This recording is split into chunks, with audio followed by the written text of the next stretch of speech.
Hello and welcome back to Video Games. You are watching the Action Button Goblin Bunker Network on twitch.tv/actionbutton. We hold these truths to be self-evident that video games were created awesome. I was born stupid, however, I will not die hungry. I'm your MC, Hungry Harvey. And that's all I'm hired to say. They don't pay me to do much else. Anyway, introducing your host, me. I have my glasses off today. I'm sorry, my head hurts so much. For reasons articulated somewhere in the Doom review that you all are hopefully going to be watching tomorrow. Ryan Taylor, if you're in the chat, how's that export going? We got an export going. It takes a while to pop out. It's a slow birth, as it were. What's this? That's a Red Bull sugar-free, baby. There we go. That's my drink.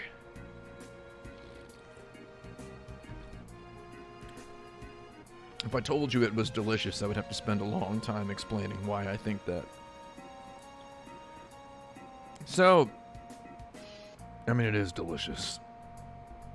I'm gonna tell you something. So hold on, I have the Twitch chat in a window that's big enough for me to read. This is good. Okay, it's big enough for me to read. I can actually read this. Okay, so, yeah, the Amazon Red Bull arrived, everybody. The Red Bull I ordered on Amazon last time. I got the one with the 12 flozies. Will the review be on Kotaku? Okay, I don't know if that's a joke question, but here's what I'm going to say. That I literally quit Kotaku going on a year ago, okay? And, if you didn't notice, that is like 900% your fault. Not mine, dude. Not goddarn mine. I have my own YouTube channel now. And can we please just, all get with it, thank you. Anyway, I had a real good time right when I was going to quit, Kotaku. Someone made a YouTube comment about how you should quit and get out of there. And I wrote this like angry reply to it and then screenshotted it and put it on my Twitter because I knew it was gonna make a bunch of really weird, like alt-right psychos mad. And then it did. And I ended up getting like 1,000 more Twitter followers over the course of 4 days, which is so scary and weird. It just boosted me. It boosted me, Jerry. It's all a game, George. It's all a game and a crime. It's a game crime. Welcome back to Game Crimes. Did you see my Red Bulls in the background? I put them there for an insipid purpose. Yeah, I got a haircut. Don't. Okay, look. Don't tell a man nice haircut when you're barely seeing it because I've got headphones on, smashing it around, making me look like a Japanese schoolboy. Don't tell someone nice haircut when it's just really apparent that they got a haircut. You don't have to tell people nice haircut. Basically, here's what happened. I had real long hair once, and I shaved it all off, and then it was buzzed. And then somebody said in the office, "Oh, nice haircut." And I stopped him and said, "Is it really a nice haircut, or is it just an extremely visible haircut? I'm just some goddarn, let's face it, just some sort of weird, when I'm not on the camera, I'm just some sort of weird redneck hillbilly looking white dude. Would you even recognize me? Person in my office, were it not for these ostentatious sunglasses. Look like they fell out of Audrey Hepburn's purse. These sunglasses are weird, man. I'm sorry. It actually, okay, so here's where I reveal that it actually is a really nice haircut. It's just, I just got it washed by myself, by my hands. Just got it washed by my own hands. And it's just kind of floppy and fluffy right now. Doesn't look right. I'm wearing a Batman Forever shirt because I'm thinking about the 90s lately. Bill Elliott. McDonald's, Batman, Ford, Bill Elliott, NASCAR. God darn Dawsonville pool room, Dawsonville, Georgia. Dice Game Uchi, that shirt is hot. Thank you. No, you didn't know it was nice. Don't lie to me. Don't lie to me. You didn't know that it was a good haircut. You didn't know. It feels good, and we're filming the next video. I actually just bought my airplane ticket. We're filming the next video on Saturday, and we're filming part of the next video also on Saturday. Don't want to spoil it too much. I really want to spoil what the next 2 videos are. However, since the new video's coming out tomorrow, God, I hope it comes out tomorrow. In the new video, I actually do spoil what the next 2 videos are. I figured since we're producing them somewhat concurrently, yeah, no haircut has fully. I wouldn't say this haircut is fully satisfying me either. I fixed the firmware on my camera, so the autofocus should work now. That's a joke. It doesn't. Anyway. Today I'm here, not to stream furniture shopping, not to play Grand Theft Auto 5. I don't know if you knew this, but I played Grand Theft Auto 5 for a very specific reason, which will be revealed in due time. Man, I really want to tell you all what my goddarn next 2 videos are, because doing the research, well, not the research, doing the research for the second one was a hilarious concept. Sky Burial has an interesting guess. An interesting guess. Interesting guess. Didn't I say it on Twitter? I didn't say it on no Twitter. I mean, if you're thinking about Doom, the Doom one is the new one. I'm talking the next 2 after that. I'm actually researching the 3rd one after that, and I think I'm almost finished. So we've got 3 in the pipe, and then there's a 4th one, and then there's Cyberpunk 2077. Won't lie, will not hide Cyberpunk 2077. In case you haven't caught the gist of this channel yet, I will review. I won't review big games.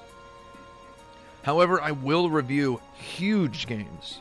I think Final Fantasy VII Remake was a huge game, and goddarn Cyberpunk 2077 is also a huge game. So I went ahead and I'm going to review that one as well. And the review process for that is really long, and hopefully I'll be able to do some of that more in public, because I'm going to try to slide gently away from keeping the project secret, by which I mean after these next 2 videos, I will be actually streaming the games, because I was deprived of a living situation for 2 goddarn months, right in the middle of the research process of the Doom video, and it very much informed the style. You're going to see that it's more. I won't be doing any sort of prologue tomorrow, so let me just say it's a little bit more sentimental than it is analytical, as the first 2 were quite analytical. There's some analysis. I did some analysis, though. This will be hopefully the only Action Button review where I don't throw a whole bunch of numbers and pie charts up on the screen. Speaking of which, I continue to get emails about the errors in the one pie chart in the Last of Us video. Please stop. I know. Don't think I don't know. I mean, just look at some other comments. You'll see they're prevalent. There's just one that's really wrong, and I mean, who cares? I say the number out loud. Did it play any cool WADs in the video? All will be revealed. Let's just say all will be revealed. All will be revealed. Oh God, all will be revealed. Man.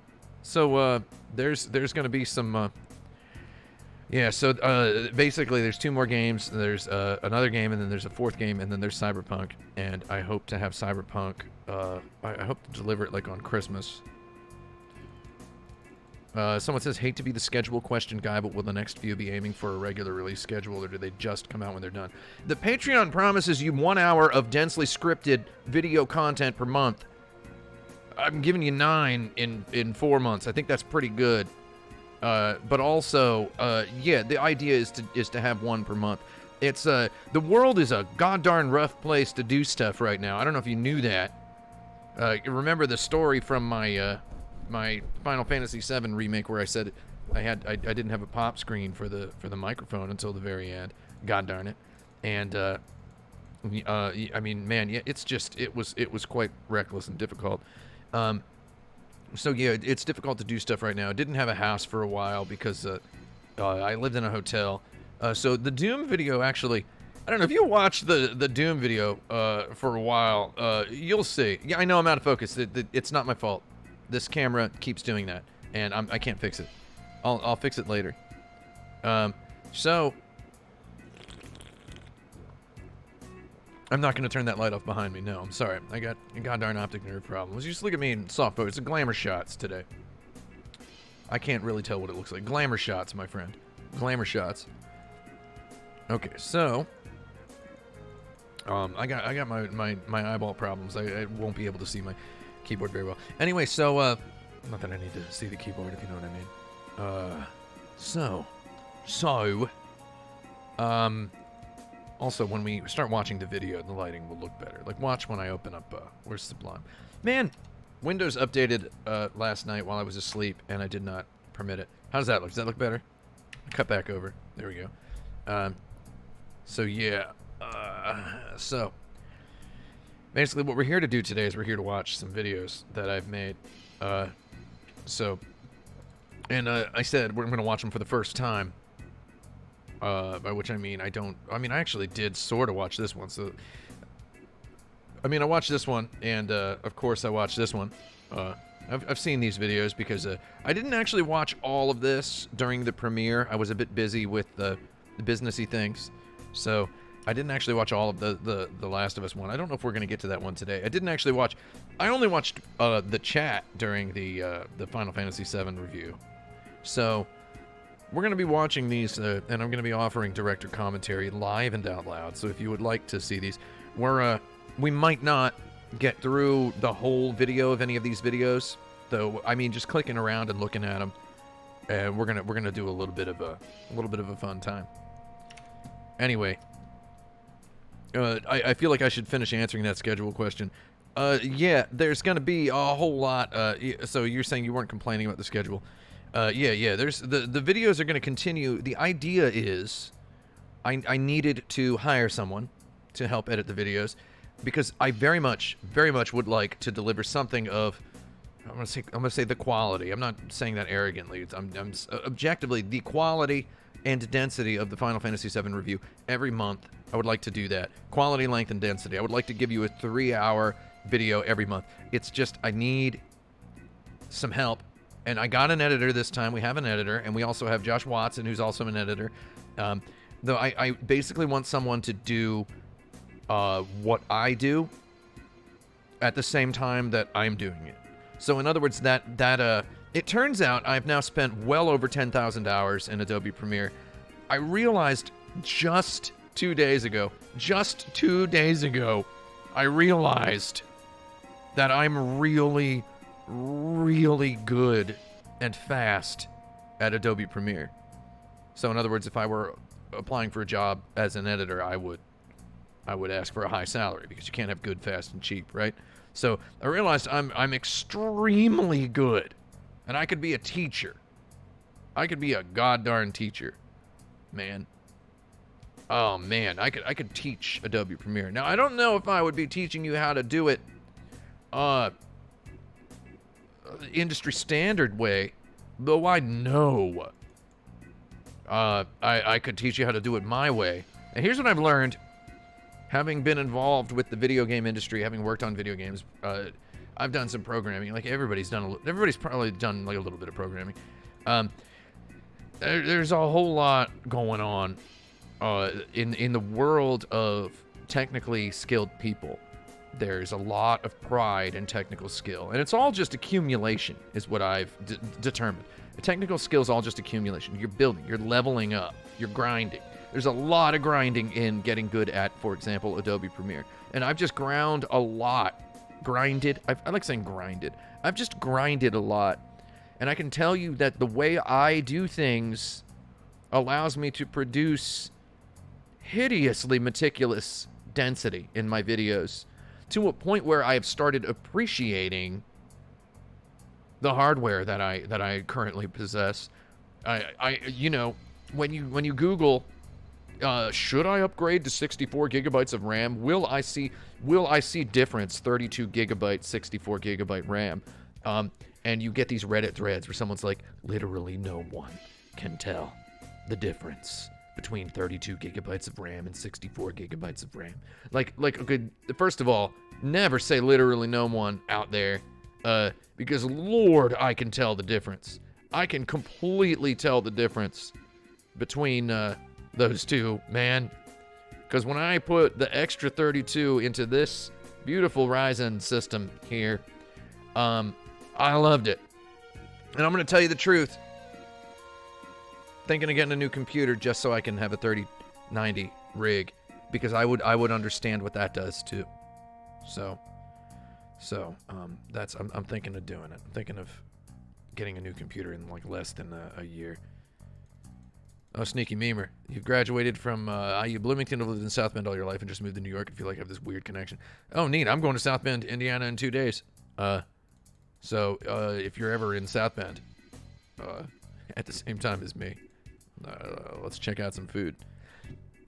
Yeah. Adobe Premiere takes up one, as Dice Game Uchi says, an entire floor in the apartment of RAM. Let me tell you, you can actually specify how much RAM you want to set aside for it. Like it asks you to set aside RAM, and oh baby, I set aside 48 for it, baby, 48, and it's pretty good. It's pretty good. I mean, someone said I should do a quick tips video. I don't have quick tips off the top of my head, though. If I could actually, do I still have Adidas tracksuits? Man, you're talking to about 10 years ago stuff that I bought one Adidas tracksuit for a video 10 years ago, and then I had a couple jackets because they were cheap. It's getting asked questions about stuff that you did as a joke 10 years ago from people who there's a complicated segue about jokes in my video. You want to see my hotkeys? I can show you my hotkeys later. Yes, someone wants to know about quick tips. I'll tell you. I'll tell you something. I will tell you something. I think it would actually be fun for me to just do a local recording of like an hour of editing to show you what I can do in 1 hour, and then do commentary on it live later, or maybe just record it. It would be hard for me to talk while editing, because it's editing is very, very, very mentally strenuous for me. It's quite difficult. It's not difficult. It's quite difficult to hold in my brain constantly as I do it. I just realized the other day, 2 days ago, that I got really good at keyframe animations at some point. I got extremely good at, I mean, by good, I mean I got extremely fast at keyframe animations. Like, for example, getting in something to slide onto the screen and stay there for a second while I talk, and then be like, okay, now I'm going to punch this down to this size and put it in the corner. And I just, it's all keyboard, no mouse. It's just all, just like, I'm going to do a simulation of it. Here we go. Here's what it is.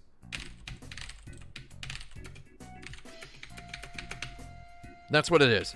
That's what it sounds like. Did you hear that? That's, so that's what it's like for me to keyframe something to move from one location to the other. It's incredible. So it's, I've gotten real fast at doing that stuff. And so basically, what I'm talking about with the schedule thing is, so we just got this editor, Ryan Taylor, who is kind of a cartoonishly talented individual at various things. He was basically what do you call it? What's the word? Trial by fire here, working on one video, and he did pretty good. You're gonna see how pretty good he did. And I mean, basically, I realized that there's something going on with the action button style, and I mean, it will take a man slightly more than one video to hammer out. And it also occurred to me that, you know, I basically, if you're an American and you've ever been to England, and you've had someone compliment your accent, and you've said, I don't have an accent. Or the other way around, you're the one with the accent.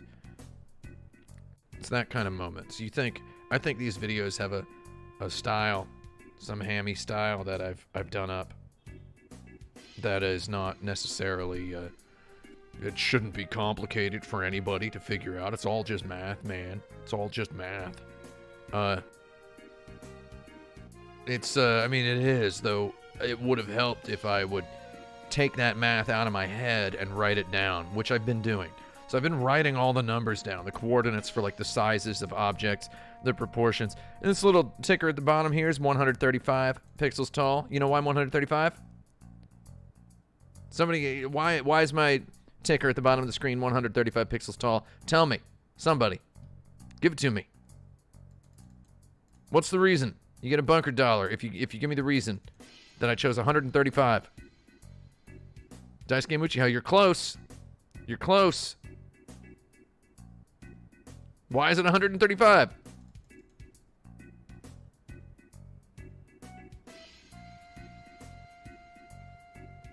Yes, Tamara Valmar, you were correct. Because it is 0.125 of 1080. It's 1/8 of 1080p. Yeah, I believe Sid Harm said the same thing. It's 1/8. It's 1/8, right? I mean, there you go. That's why. And it's also, most importantly, half of 270, which is a really good number to have as well, which is, this is another really good one to know. It's half of 540. These are the numbers you need to know. You need to know 540, 270, 135. Luckily, they're all very close to each other.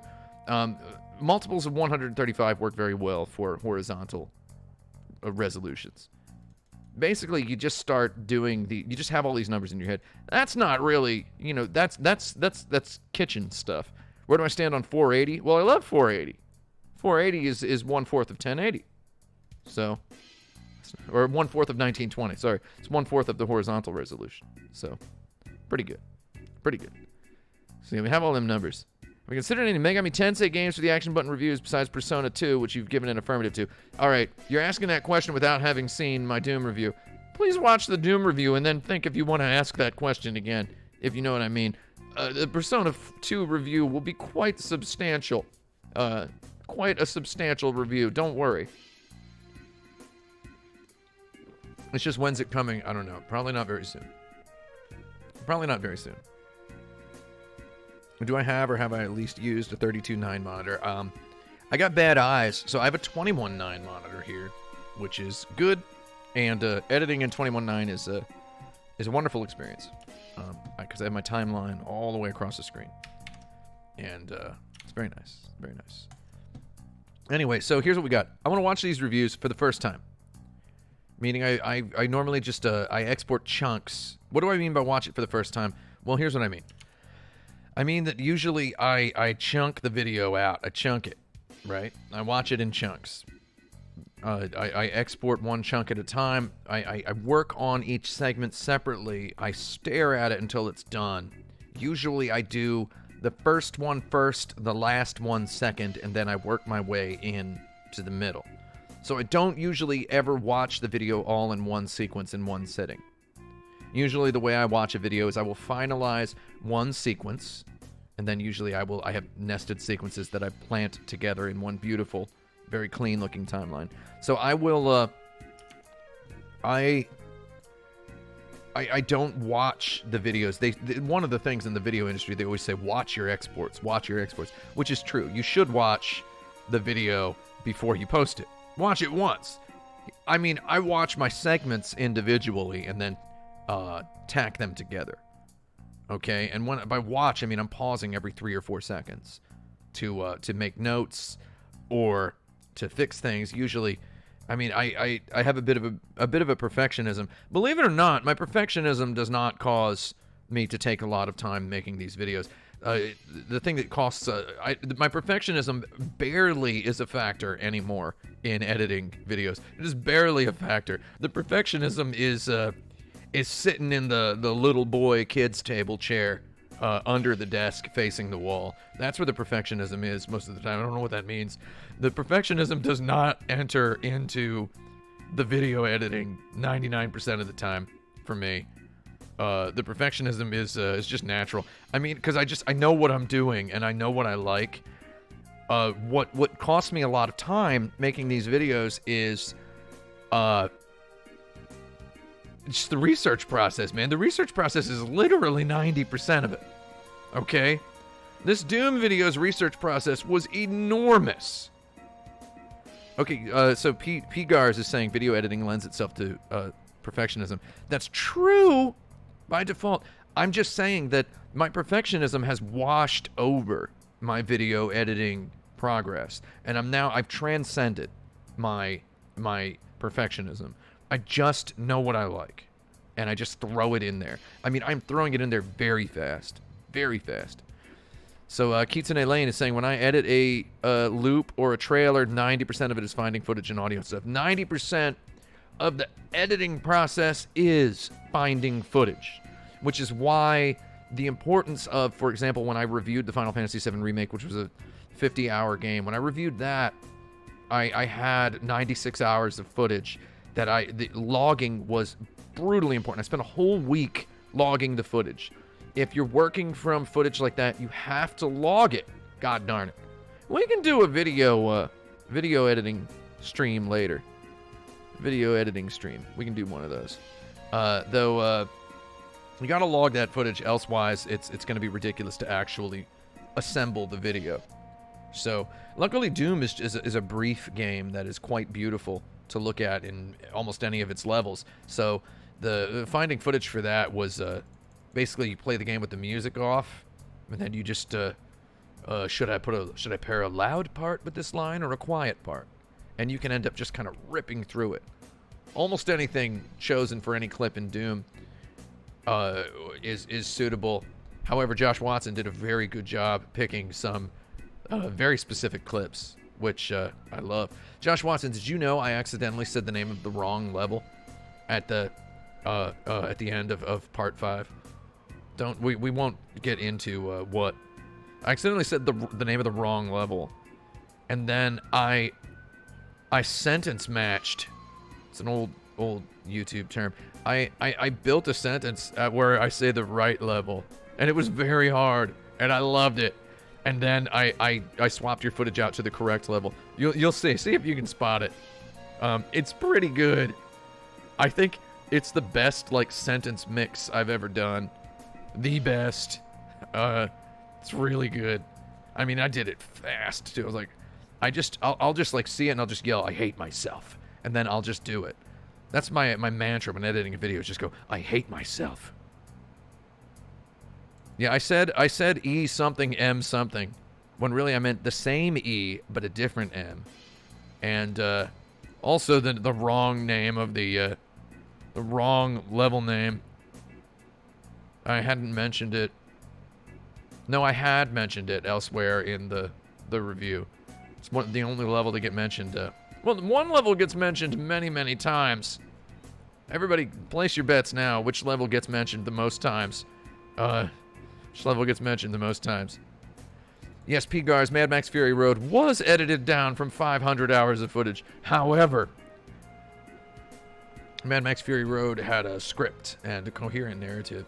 So, I mean, so it would have been not quite so hard. Okay, not going to say it wasn't hard. Editing Mad Max Fury Road was probably extremely difficult.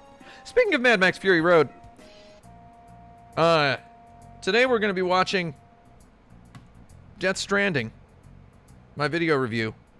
Blackened Chrome Edition is the name of the file. Rendered it out in a slightly higher contrast in black and white. Your little Criterion Edition. Black and Chrome! Glad somebody mentioned Mad Max Fury Road just as I was about to do this. I mean, there's the screenshot right there. I started it up yesterday, and I was tweeting about it. I'm watching this video, and I was just screaming. I was sitting here screaming. The neighbors called the fire department. The fire hose blasted my door right off the hinges because they thought I was burning alive in here. That's not true. Oh my god. Oh my god. I was just like laughing really hard at some of the terrible, awful jokes that I pulled off in that review. And I was just remembering the amount of complete hatred that I got spilled all over the comments section. Kotaku has done it again. Like, just all this weird, like, Reddit-y, portentous commentary that people were making, copy-pasting. This is the reason why video games journalism is a failed state. Somebody called video games journalism a failed state in the comments of my Death Stranding review. And I was like, wow, that's so weird. Just imagining, like, the sovereign nation of video games journalists. They kind of outed themselves as a Brit boy when they said that. And the Death Stranding video is largely about reviewing Death Stranding because Sony had placed such labyrinthine restrictions that I thought talking about the restrictions would be really funny to me. And they said we can have 20 minutes of game footage, of original game footage, and I thought, well, there's like 900 trailers, so I'm just going to use the trailers for footage. And I really must have really annoyed the PR representative, Aram Jabari. Excellent fellow, by the way. Must have annoyed the garbage out of him because I kept emailing him these inane questions and screenshotting them, and I was going to put them in the review and just have them float by. And then I thought, I'm not going to reveal these. But then I now realize it would not have been that unkosher to screenshot my own emails and have them slide by that are like, can I use a whole bunch of footage from the trailers? Are the trailers okay? But I'll tell you what. That dude was working all night because he was replying to my questions about my video review like in the middle of the night. Like at 2 a.m., 3 a.m., he was like replying to them. So my review is like basically the Death Stranding video review. It's a review of reviews. I think it's also a review of Death Stranding, sort of. Though I think now a lot of humans now on Earth have this lived experience where maybe Death Stranding kind of means something slightly different now, something slightly more nuanced. So I do definitely want to review it again. Was it my last review for Kotaku? Yeah, this was the last review I did. Kotaku had a whole lot of writers and such at that time, and they doing a video review was a bit of a different concept for Kotaku. Like basically there was a little bit of disagreement on what a video review should be, that it should be a video to accompany a review. It should be a video version of a review. Should it be a separate type of review? Do they really want to do reviews by multiple writers from one game? I managed to convince Steven Totillo that it would be a great idea to just try it out. Just try it out. To do a video review in addition to the text review and have them be two different things. Two completely different things. And I think it worked out just fine. Let's actually see. How many hits does it have on YouTube? Death Stranding Kotaku. The first several results are dudes yelling at a camera. Kind of... You know, these dudes who yell in the cameras, they always yell about how the YouTube algorithm is suppressing their videos or whatever. It's like, I don't think so. Hold on. I gotta lean in real close here. 284,865 views for the Death Stranding video review. That's a lot. I wonder if it'll ever hit 1 million. I wonder if it'll ever hit 1 million. So, I mean, who knows? I think it's a decent review, and I had a good time making it.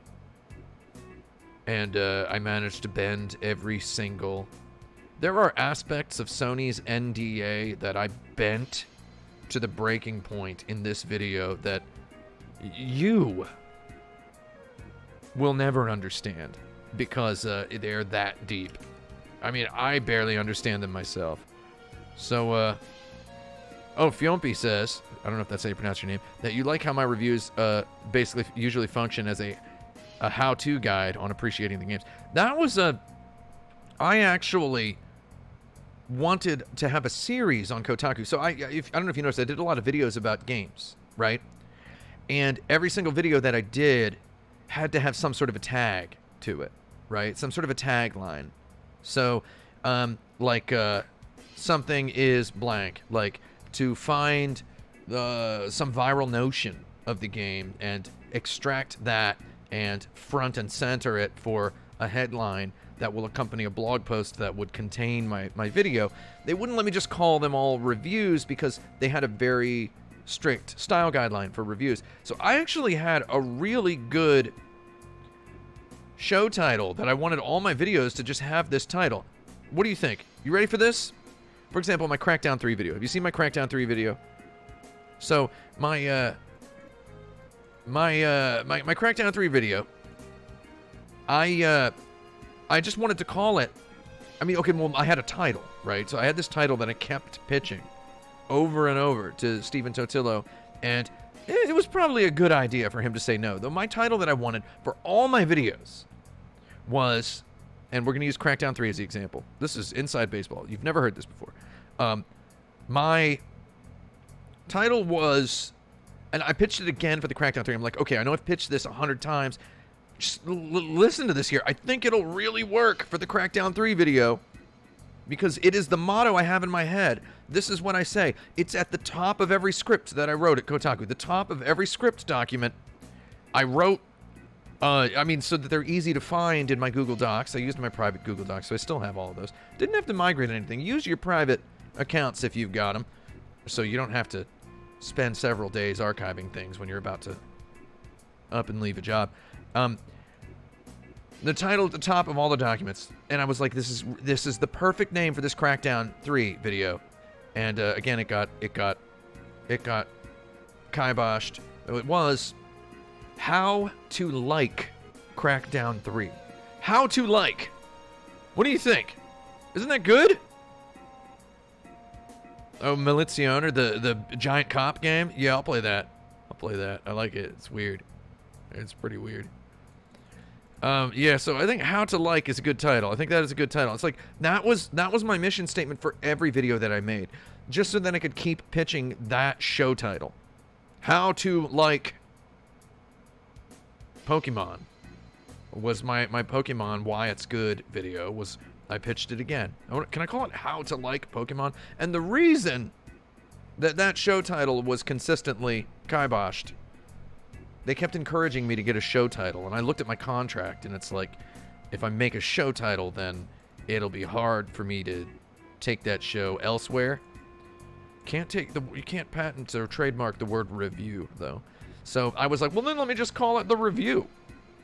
And then they're like, oh, well, if your whole thing is just trying to advertise what's good about the game, you can't really call it a review. I'm like, I think it's philosophically, it's a type of review. A review is not a critique, right? Not always. There's a subtle difference between a review and a critique. So, yeah. Is it possible to learn how to like any game? That was the question I sought to answer.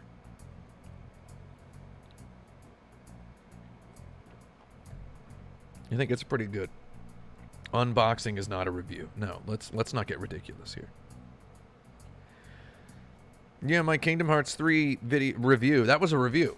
I mean, you say my Kingdom Hearts 3 commentary. I actually wrote, during my time at Kotaku, I wrote one text review.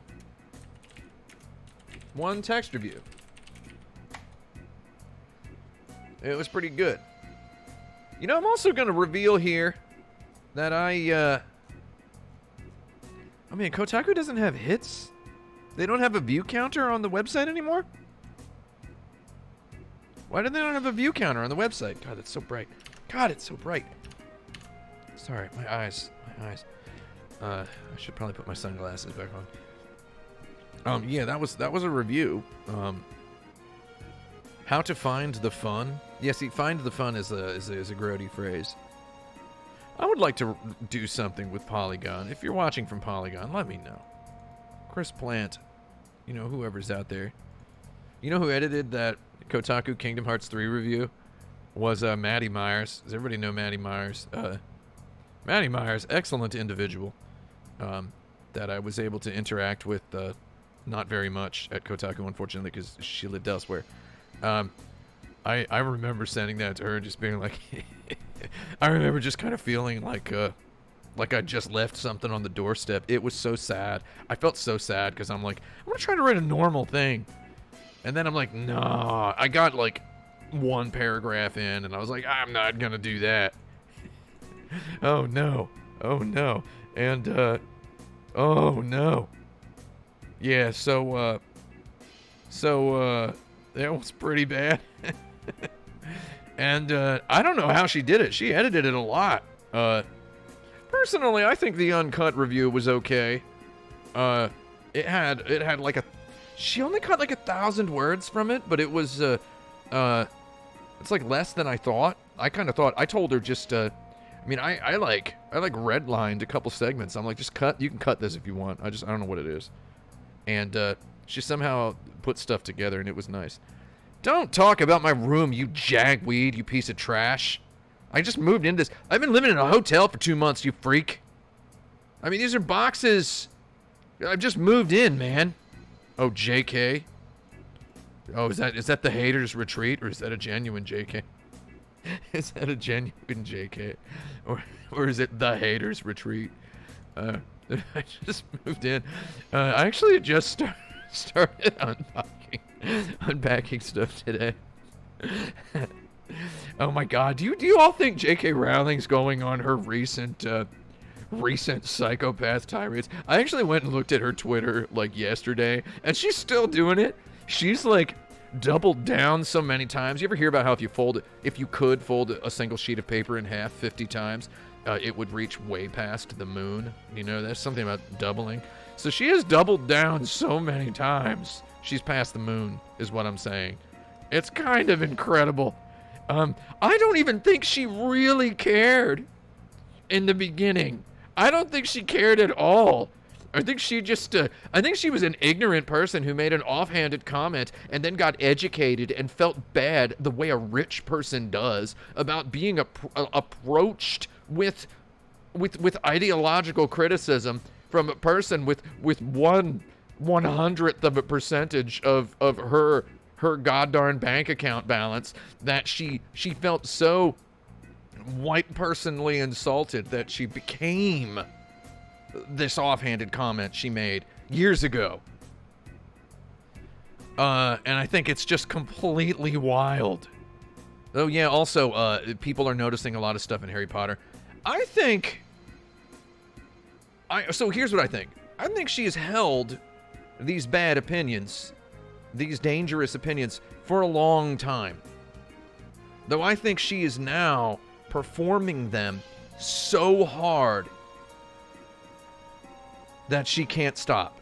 She can't stop. And that is why, unfortunately, if she ever says, you know all that stuff I've been saying? Well, just look at the front cover of one of my books, baby. And then people will be like, what? She'll be like, JK, dude, that's me. I'm JK all the time, baby. And then she'll announce that she's, I don't know, donated all of her money to hyper-specific charities. It's gonna happen. It's gonna happen someday. And then I'm gonna be like, I'm gonna feel so bad for the weirdest reasons. It's gonna feel so strange.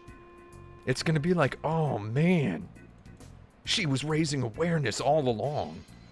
And then she writes a beautiful book. A beautiful book that redeems her 100%. Gives all the Harry Potter billions to relevant charities. And you're just like, oh man, she was raising awareness all along. I was raising awareness by pretending to be terrible. Oh no. With a first name like JK, what can you do? Yeah, she's just one big, yeah, exactly, Yabiko. Yay Bilko. I can't read. She's just one big Nathan For You episode, is what she is. Just one big. She's just doing it.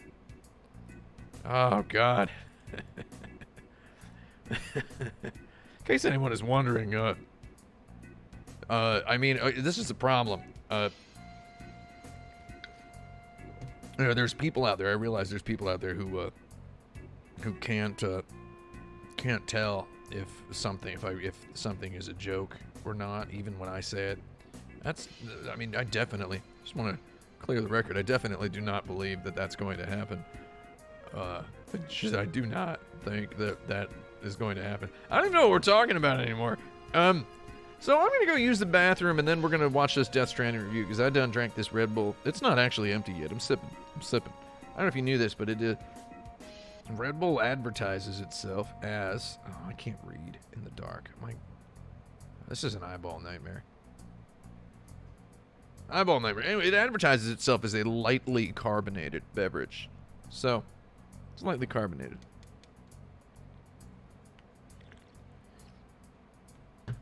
Do I have a monster for this review? No, how dare you ask me that. No, I'm just kidding. I don't have a monster. Yeah, it is a sugar-free Red Bull. I drink one every couple of days, I would say. All right, now Dice Game Witch says I legit got high off the Death Stranding review. Well, get ready for Black and Chrome Edition. You're gonna love this. You will not be able to see this anywhere else, by the way. This is only here, and it's only this once. And this stream will not be archived. So, if you want an archive of this, you have to start recording it. I refuse to archive a stream that plays material that does not belong to me, even though I cheekily black and whiteified it. So, if you want to record and post it somewhere, go ahead. I ain't gonna ever try to monetize this. And if you post it somewhere, Kotaku... There's nobody in the video department at that particular corporation anymore. They killed them all.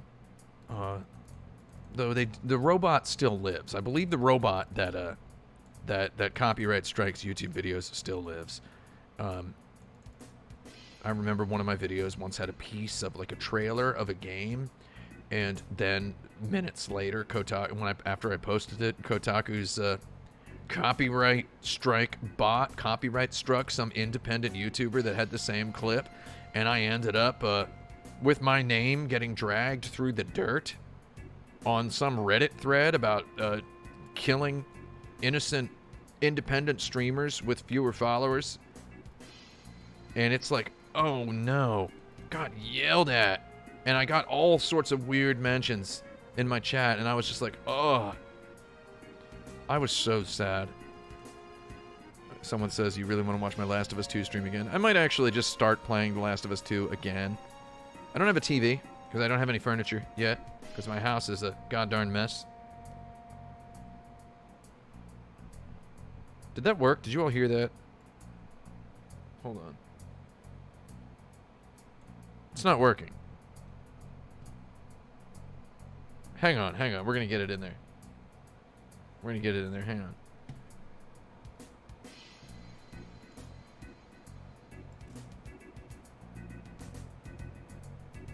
I gotta lean in real far. Hold on.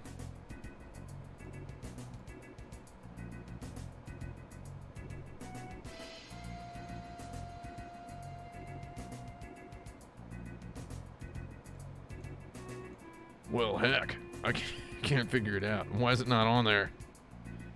Why ain't it on there? I can't find it.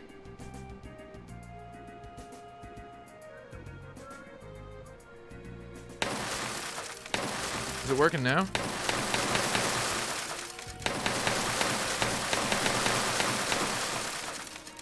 Okay, it works. Okay, good. My TV broke. And, I'm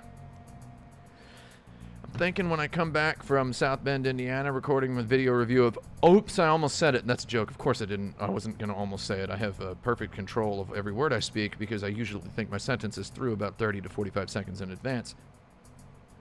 It's, you know, it's very helpful. Give it once you get in the habit, once you develop the knack, there's nothing to stop you. Pre-plan every conversation you ever have. Consider every single line that the other person might articulate so that you can prepare the most perfectly worded response. Give it a shot. How did I pick my new TV? I got the one I wanted. That's how I picked my new TV. I know that sounds like a dismissal.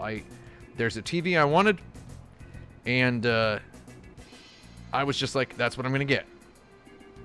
I've gotten to a point where I'm old of a certain way, not completely old yet, though I can see what it might look like, and I have learned what I like, to a point where if this apartment building burned down and you told me I had to move to Los Angeles, California tomorrow, put a gun to my head, you know what? I know exactly what furniture I would buy. This is the chair. I've had the same keyboard for 16 years. This Philco Majest Touch 2 Ninja. I know exactly what keyboard I'd get. I know exactly what mouse I would get. Oh, the music is echoing? Okay, that's cool. It shouldn't be. Okay, I see why that's happening. And now it's off. Ah, man, so the soundboard... Why isn't the soundboard popping in the desktop audio? Strange. Hold on. Let me, kick these properties real quick. You know, you used to,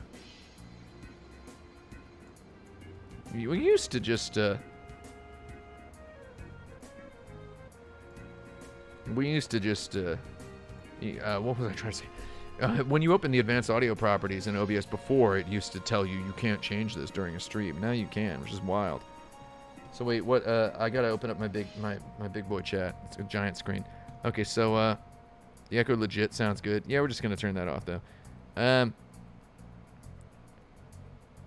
Oh yeah, when you go to replace your one perfect thing and it is no longer available. I have a couple pairs of glasses that are still hard to get. Is Kirk Hamilton still at Kotaku? Someone is asking. Is that a serious question? Don't ask insincere questions here. He quit like over 2 years ago, dude. Like literally over 2 years ago. Anyway, my mouse, I use a Zowie FK1, of course. I mean, why? It's a Zowie FK1. It's the best mouse, and I've actually got I actually have like 3 of them. Nier Automata review. No, I'm reviewing the original Nier, which will of course include. Again, I'm not gonna spoil it. Not gonna spoil it. NGSI. I actually have a white Zowie FK that I use occasionally. Though I'm scared because it's very, very hard to find now. So I don't want to break it. Anyway, we're gonna use that toilet, and then I'll be right back. Let me mute my microphone.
Hello! Does everybody like this bathroom animation that I have? Is it clear that Tifa and Aerith are powering the plumbing pipes beneath my toilet? Is that clear to everyone? Is that clear? I mean, oh, so what do you think of my graphic design? Somebody asked me for graphic design advice the other day. after asking me, did you do the graphic design for the Action Button Twitch channel graphics? And I said, yeah. Well, I guess Brent Porter did this button. I handled the typography aspect of that Action Button logo. We are working on another Action Button logo to be revealed soon. It's actually part of the new Action Button logo is actually it's part of the ongoing continuity for the video story. Too much space between Action Button and Please Wait. No, there's not. It's a template. It's a template, baby. It's a template. Here. It's perfect. It's perfect. I'm sorry. I had to look at it just to make sure. It's beautiful. Action Button should be red. Shut up! You don't use red in graphic design. Come on. That song, that is Skater's Waltz. One of the most famous pieces of classical music. Try to use stuff that people recognize from Looney Tunes but don't know the name of. Yeah. Which is, you know, that's actually, it's been a thing I've been doing. The @ symbol in Gotham is actually beautiful. What's the news on Truckheck? Shut up! Don't ask me about Truckheck. I'm just kidding. When I want to talk about Truckheck, I'll talk about Truckheck, okay? I'll talk about Truckheck when I want to talk about Truckheck. Which is all the goddarn time. Anyway, yeah, I mean, I actually, like, no joke, I actually enjoy using music that I know people recognize from Looney Tunes but don't know the name. I learned the names of all the Looney Tunes songs, and it was pretty good. So that not just Looney Tunes, but all the famous, there are several YouTube videos that are like, the 65 most popular pieces of classical music of all time, and then it's like, in parentheses, track names on screen, and it's like, oh my god, it's just for people to learn the names of the classical music they don't know. That's good. Anyway, we're gonna get in here. So, let's get ready. See what we got. We're gonna watch this Death Stranding video. Because I believe it's relevant to the Doom video. Let's actually take a look! Gotta keep leaning in like this because I can't goddarn see. What's this? What is this? We're gonna do a couple of tests to make sure the audio is working, which I think it is. Let's see. Tell me if this works. Wait, let me get the chat up. Tell me if you can hear this. Oh, do you see me down in the corner? Is that me? Is that me down there? Yo, bro, was that me right down there? Is that me right down there? Anyway, yeah, it's me. Okay, so let me know if you can hear this. If you can't hear this, can you hear it? Were you able to hear that? Were you able to hear that? Yes? I have a yes? A good yes? Goop Lord, yes? You hear? All right, here it comes. Actually, let's start it back. I've got my keys. Skip forward 3 seconds, back 3 seconds. Right, so plan to do a little bit of this in the future. So here we go. We got a... I'm going to turn the sound down a tiny bit. I'm sorry. Just so I can see my voice. Hello, I'm Tim Rogers. You are watching my... Okay, hold on. Okay, so... You'll notice that hello was a little different. Did you notice that? Hold on. Let's see. Let's listen to that hello again. Let's listen to the hello again. Are there subtitles? No, there's no subtitles. I'm sorry. Hello. Hello. Hello. Hello. Now it's more hello. I did hello a lot back then because the microphone setup I had kind of worked best with that. So I was talking earlier about my keyframe animation stylings. Do y'all remember that? Nothing like a keyframe. So there's actually a little crop on this. Let me see if I can pause it on the crop. See, I've got it cropped. It's just like flat. You see that? It's just cropped. Hello, I'm Tim Rogers. Okay, how we doing so far? How we doing on time? Let's keep going. You are watching my review on Kotaku. Okay. Oh my God, the black and white Kotaku.com logo. This is good. And Hideo Kojima's Death Stranding, a game written, designed, and directed by Hideo Kojima. Maybe one of the reasons people often ask me. Okay, never mind. We're just gonna keep going with this for a little bit. Before we get started, a disclaimer. If you're watching this video after you've already played Death Stranding, you might notice that I avoid discussion and demonstration of many of the core game systems and plot points. You hear all those plosives on the P's? You hear the plot points. Plot points. Microphone setup was not as good as the microphone setup that I have now. So, a little bit hard. Yeah, so I think a lot of the reason that people keep asking me if I did the graphic design for the Action Button channel is because the graphic design here is pretty bad. That's just because that font sucks. This font is Avenir. They wouldn't let me use Gotham. Avenir sucks! It's the only font I was allowed to use. So in absolute rebellion, I did things such as use these really hideous looking, these really hideous polka dots. They look really bad. It looks so awful. And now, I mean, the hot triangles that I do now, I'm transitioning away. Within 2 more videos, we will have progressed completely to world-class look. So, yeah, you don't need to license Gotham, but I license Gotham personally, and I like it. So, I don't see why they didn't want to license anything for me. They didn't want to give me I'm going to tell you what, all those Kotaku videos I made on a 2011 iMac. 2011 iMac. Man. With 8 gigabytes of RAM. And I did god darn nerve surgery with that 8 gigabytes of RAM. Let's keep going.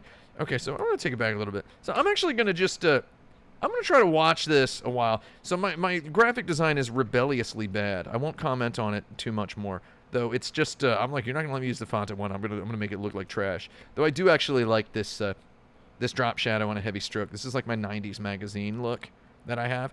And, I'm big on the 90s magazine look, though now I mean, clearly I like to do a 45-degree drop shadow. This is 135 degree, which is on the other side. It's on the right side instead of the left. Though I usually do a 45-degree drop shadow, 100% opacity, black, and I do it to the left now, except with no stroke. Unless it's, if it's on a black background, there's no drop shadow, obviously. You can't see it, which is why that Action Button banners look so good. So, yeah, I'm going to start this over, and I'm going to watch it. Okay, we're going to watch it a little bit, and I'm going to try to refrain from making too many comments. I just think it's important for us all to watch this before the Doom review gets launched. So, let's do this. I did the core game by Hideo Kojima's Death. All right, here we go. Hello, I'm Tim Rogers. You are watching my review on Kotaku.com for Kojima Productions and Hideo Kojima's Death Stranding, a game written, designed, and directed by Hideo Kojima. Monday Night Football, Before we get started, a disclaimer. If you're watching this video after you've already played Death Stranding, you might notice that I avoid So many people did not see this, by the way, and continue to comment on the video. I was just looking at it a couple minutes ago. Continue to comment on the video as though it were posted today. Why aren't you even talking about the story? Shut up and talk about the game. No! I wasn't allowed to talk about the story. Discussion and demonstration of many of the core game systems and plot points. I did this intentionally because I'm publishing this video a full week before the release of the game. I make this disclaimer here up front because I'm aware of the high possibility that you might be watching this video 10 years after I post it. Because, you see, back in 2002, I wrote an essay comparing Metal Gear Solid 2 to modern Japanese literature. To be perfectly honest, I wrote that essay to troll exactly one specific person in a LiveJournal comment. That's true. I'm not just throwing jokes out here. People tell me, I don't know when you're telling a joke. I can't tell when you're telling a joke. Dude! Read like one book in your life. Then, I don't know. What's the most stereotypically serious book in the world? Serious books have jokes in them. One book. When people ask if they can't tell if I'm joking, it drives me up a goddarn wall. Anyway. When I decided to publish the essay on my friends' website at insertcredit.com, I didn't expect to see people continuing to link it on Twitter 17 years later. Shout out to Gene Park. I didn't even expect Twitter to exist. Hideo Kojima did, though. Today, at age 40, I would like to throw as much sincerity into this video as I did with insincerity in that blog post at age 23. Notice I said blog post. That was not a review of Metal Gear Solid 2. It was not a review. Oh, man. Wait, did someone just say throw out Infinite Jest as a serious book? It's not a... You know what? Never read Infinite Jest. Until last week, I read the first chapter of it, and guess what? I'm sorry. It's real good. I might actually read more of it. I know it's hard to... Oh, it was a joke. Okay, that was a joke. Yeah, I bet. That was the haters' retreat. Okay. However, I would also like to adhere with utmost respect to Sony's review embargo guidelines.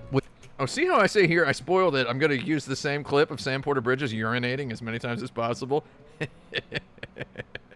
That's a little bit of a... We do a little bit of a bait and switch because I actually end up using the toenail clip over and over again, which was what I was... I definitely wrote this title knowing that's what I was going to do. Which dictate that I use no more than 20 minutes of footage and preserve as many of the game's stupendous surprises as humanly possible. What I'm getting at is, expect to hear a lot of nebulous, emotional, textural loquaciousness out of me, and also expect to see a lot of repeated footage of Death Stranding's protagonist Sam Porter Bridges spraying a full bursting bladder's worth of Monster Energy drink off the edge of a sheer cliff. At any rate, if you clicked this video expecting a quote-unquote normal review of Death Stranding, I'd suggest you punch in 911 right now. Then keep your finger of choice poised at the ready over the call button. Hello, I'm Tim Rogers. You are right now watching my video review of Death Stranding on Kotaku.com, and did you know I'm watching it right alongside you? I thought I would just... I'm watching it right alongside you! Oh my god! See?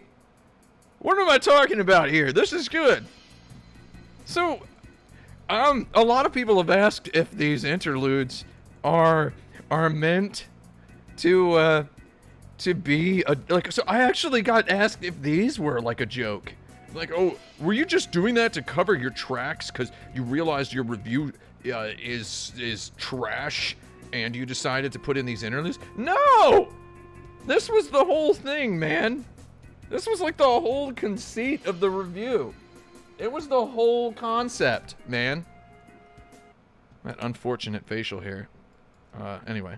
Pop in for a second to provide a couple of director comments, because I understand the review can be quite dense and difficult to understand, like the game. And yes, Sony is actually limiting me to using only 20 minutes of original gameplay footage that I've captured for myself, which I find quite amusing.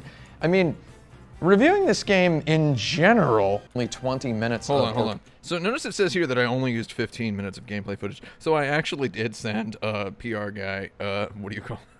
Aram Jabari a message. First of all, the beard looks better in black and white because that's just how it goes. I did actually send him a message going, okay, so you say I can use exactly 20 minutes of footage. My review is actually 1 hour long. Is it okay if I use only 15 minutes of footage? Original gameplay footage I don't see why not. that I've captured for myself, which I find quite amusing. I mean, reviewing this game in general Fraudulent highlighter. was a bit of a challenge. It was a very long game, and not only that, they've been playing a long game with this long game. How do you even review a game that has literally 900 trailers? Okay, maybe there's not exactly 900 of them. I love misusing the word literally and then correcting myself. It's really funny. Really funny. It has about 889 trailers. Kaboom! And today, Hideo Kojima went ahead and released a new trailer of Death Stranding. Oh my god, that launch trailer. And it is just wildly full of spoilers. I wouldn't want you to have that in your head. If you already watched the launch trailer of the game, which Kojima put up, I mean, good luck keeping it out of your head throughout this game. Oh man, the old highlighter So yeah, trick. this video has a lot of Bring that repeated Monday night footage back. and a lot of footage from the older trailers in it. Because I figure that's kind of in the spirit of the thing, right? I mean, Death Stranding, the metagame is almost as exciting as the game. After 3 years of the public Oh my using God, its the very microphone name quality as switch. target practice for derisive speculation, Death Stranding has at last graduated from art school and transformed into a product you can buy. Oh, swelling up! Monday night, baby. Right about now, one question drip. There go those keyframe animations again. I'm about to say one question drips from the tips of every game liker's lips, and I'm about to say that, so hold on. Right about now, one question drips from the tips of every game liker's lips. Is Death Stranding a real video game? With triumphant loudness and sparkling clarity, allow me to answer that question. Death Stranding is a real video game. Oh, eating I it, the have keyframe played animations all of again. it. That brings us It's to the like second 80 and most keyframes there. important question that has been cramming my Twitter DM inbox since the day I was allowed to tweet that I am playing and Just got Bibby Babbis like a week before this, so he was with me. And his little pizza toy. I don't know where that pizza is. Got lost under the sofa for a while. We found it when we were moving. viewing Death Stranding. Is Death Stranding good? The answer to that question is, how dare you expect another human to answer that question for you? Have you not seen the dozens of minutes of video footage of this game released over the past 3 years? If you have, and you're interested, play the game. If you haven't, and you're still interested, play the game. Googling theories about Death Stranding's plot more will trailer qualify shots. as a hobby for millions of people for years. The Stranding's play the game. Googling theories about Death Stranding's plot will qualify as a hobby for millions of people for years. The Death Stranding subreddit right now, today, 2 weeks before the release of the game, is pretty much Little League compared to the MLB that will ensue once this game finally lands. If that sounds exciting to you right God. now, play the game. If you are Using so this shot. wary of spoilers that your skin right now as you listen to my voice somewhat resembles that of Sam Porter Bridges when he senses a BT in this early trailer for Death Stranding, take my advice and do not even watch this video. I believe that's the only time in the video that I call attention to in this early trailer of the game. Like I had already like kind of bookmarked all the footy that I wanted to use. So I was just looking at my new script for my next video. I know I shouldn't be doing work while I'm doing this. If I'm not multitasking, I'm just tasking, unfortunately. So yeah, anyway, I'm sorry. Because let's face it, I'm just going to talk a lot until I've talked too much. Again, in the spirit of Hideo Kojima, allow me to attach an epilogue to my spoiler warning. As a lifelong observer of Hideo Kojima, as someone whose first video game rental ever was Metal Gear on the Nintendo Entertainment System in 1988, playing Death Stranding possessing no foreknowledge of its plot or gameplay outside the arcane, ludicrous whale burger of imagery contained within its stylistically bodacious trailers, tantamounted to a cathedral of joyful delights. I would not wish the shrill shock of this experience sabotaged in the slightest for any other connoisseur by an instrument so mundane as a game design dissection. Oh, yeah. In summary, around yonder corner crouches a game whose very gameplay constitutes a spoiler for millions of its already devoted fans. I say to you all, The heck are you watching this for? perhaps you wish me to tell you if it's good or not. Listen, with Death Stranding, we finally have the opportunity to see what would happen if the narcs upstairs forgot Hideo Kojima's phone number. Death Very good Stranding joke. is an instant classic that video game players, designers, writers, and thinkers will consider and discuss for the foreseeable future. I do believe that. So you got people in the chat. I've seen some people being like, "Well, I can't tell if this is really a joke or serious." No, I mean, I do. I'm sorry, the words are.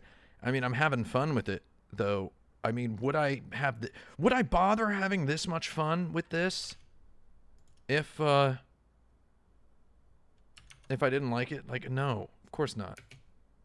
Of course not, my friend. Of course not. This is my opinion at its most serious. You can close the tab now. Please come back later and watch the whole thing, though. Please. There's lots of footage of a Pomeranian puppy Bibby. in here, so come back and watch it. Just want to pause right here real quick. Just call attention. I'm not doing any viral marketing today. I haven't really been doing too much viral marketing for the last couple of years. Just pausing for no particular reason. Definitely not a reason related to Trekek. That maybe. For those who have stuck around, you might have noticed that Kotaku's Heather Alexandra has published a this written is review good. on the Kotaku.com website. You might be thinking, 2 reviews? I was asked to explain this in my video, to explain why there's 2 reviews so that people didn't get confused.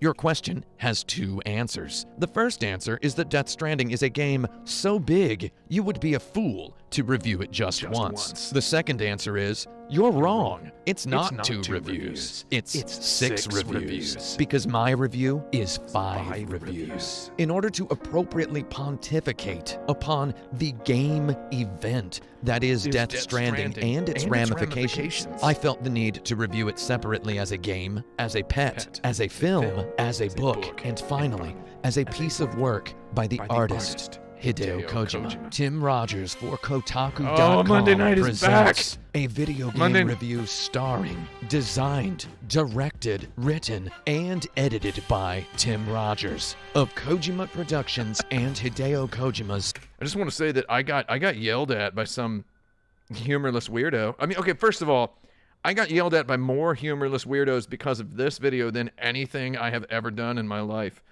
And that's saying something. Because I worked at the customer service counter at a Target for several years through college. I got yelled at. This is the choice morsel here. The choice morsel. People got mad at me saying edited by.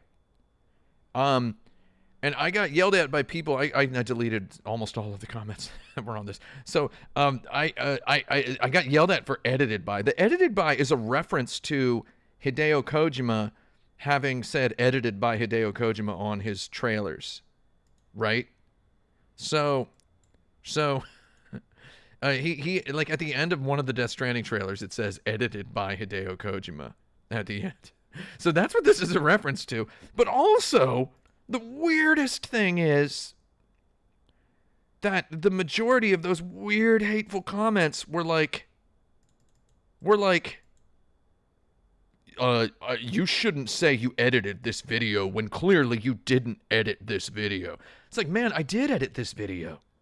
Everybody thought that Kotaku.com had like some suite of elite editors who edited my videos, and that I was just lying about editing it so as to make a joke about Kojima editing the video. It's like, no, I did edit the video, and I did joke about Kojima editing the video. It's, you know, it's why not both .gif, you know? Right? Right? Come on. Death Stranding, a video game designed, directed, and written by Hideo Kojima. So right there, the joke has started to get old, by the way. The saying written, designed, directed by Hideo Kojima. So I'm aware of repetition in humor, and there's a certain way we do repetitions. Porque no los dos. Yeah, of course. So, directed. To be fair, Kotaku should have given you a video editor. I'm not sure if that's a derisive comment or not. Though, yeah, it would be real nice if I'd had somebody on hand to edit my videos, which is why I've hired somebody now. I hired him just to keep myself out of that rich boy tax bracket. I never want to be no rich boy.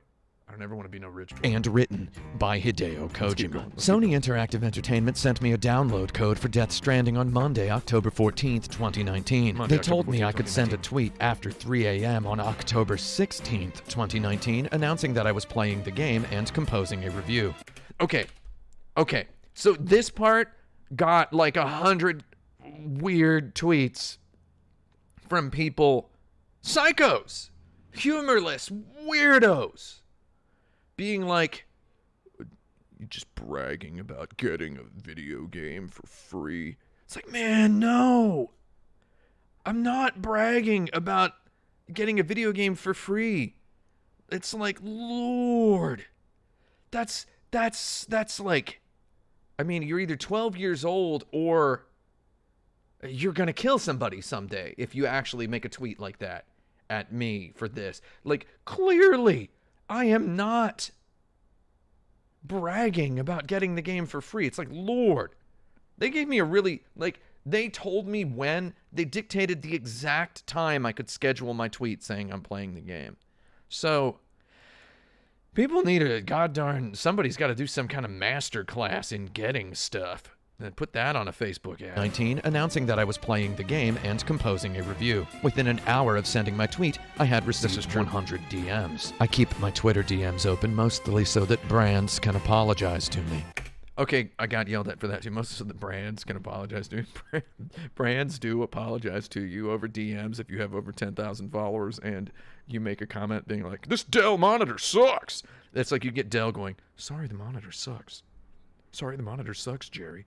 And it's just it's really weird, and that's not why I keep my DMs open, so that I can talk to people. If you have something interesting to say, I'll usually reply, or you send me a helpful link or whatever. Just don't send me to tell me about like widow frames in my videos. Like, man, this is a lot of work, and I'm going blind. So I mean, come on, just I think they're pretty darn good. I know what a widow frame 80 is of too. those DMs were from people asking, what's the gameplay like? So let's start by reviewing Death Stranding as a video game. Right about now, critics everywhere are tripping over themselves to dissect Death Stranding's game design, which is all about tripping over yourself. Reviewing Death Stranding is the Mount Everest of game criticism. Okay, so this clip of Sam Porter Bridges tripping made it into the Giant Bomb review as a GIF. So I just want to say it had made the rounds, and then it ended up everywhere. I staged it, and I think I revealed this on a Kotaku stream. I was looking for a clip that was good, that showed tripping, and I was just like combing through my footage, and I'm like, man, I got this end game save, or I had a mid game save that I just loaded up. That was before the embargo cutoff point, and I just made Sam trip on purpose. So dissect Death Stranding's game design, which is all about 20 times. tripping over yourself. Reviewing Death Stranding is the Mount Everest of game criticism. Fittingly, the game stars a character dressed like he's about to climb Mount Everest twice. Haters in YouTube comments for many months. The original joke there was fittingly Death Stranding. So here's something about writing for an audience. Okay, so it says Death Stranding is the Mount Everest of gaming criticism, and then I say fittingly, Death Stranding stars a man dressed like he's about to climb Mount Everest twice. The original joke here. The original joke was, I should open the script in a document, man. No. Okay, I'm just gonna say it. So the original joke in the script was, reviewing Death Stranding is the Mount Everest of game criticism. Fittingly, Death Stranding stars a character dressed like he's about to climb K2, K twice, and that was too punched up, right? Dressed like he's about to climb K2, K twice. I think that's pretty good. However, it is good. I think it is a far superior joke. It is a far superior joke. I dumbed it down to Mount Everest twice because, number one, I didn't have an editor who looked at my scripts. Nobody looked at my scripts. Nobody wanted to. Everybody was too afraid to look at the scripts. So I just thought, K2 is not as big a name as Mount Everest. You can't go wrong with Mount Everest. So if I were writing alt-lit or whatever, I would say K2, K twice. A little alt-lit reference. Let's keep going. A character dressed like he's about to climb Mount Everest twice. Haters in YouTube comments for many months shot down so-called PlayStation fanboys with accusations that Death Stranding was going to be a quote-unquote. I actually did a reading twice for the, what do you call it? The PlayStation fans, shot so-called PlayStation fanboys. I originally said so-called PlayStation fanboys. And then the other reading was so-called PlayStation fanboys. And then I was like, it's a little, we're getting there a little too hard on there. Let's go back. Shot down so-called PlayStation fanboys with accusations that Death Stranding was going to be a quote-unquote walking simulator. Well, guess what, haters? Death Stranding is the Gran Turismo of walking simulators. In Death Stranding, you control Sam Porter Bridges, a courier in a destroyed future. Between shriekingly elaborate cutscenes, which sometimes exceed an hour in length. Okay, so hold on. Gran Turismo walking simulators. Okay, a lot of people got upset that I pronounced the L in walking. Come on, I think it sounds good. So, with every review, I start with one sentence. The bottom line. This is the bottom line. Yeah. So this is the bottom line here. Except now, neoactionbutton.net. We got a new rule. After the Final Fantasy VII review, new rule. Or after the Last of Us review. I'm pleased to announce the bottom line now no longer is the bottom lines will now forever be an E prime using the game name as the subject. So in other words, no more B verbs in my bottom lines. Though Death Stranding is the Gran Turismo of walking simulators. That was the bottom line. This is what I started with before I started writing anything else in the review. Like, that was the phrase that I had in my head.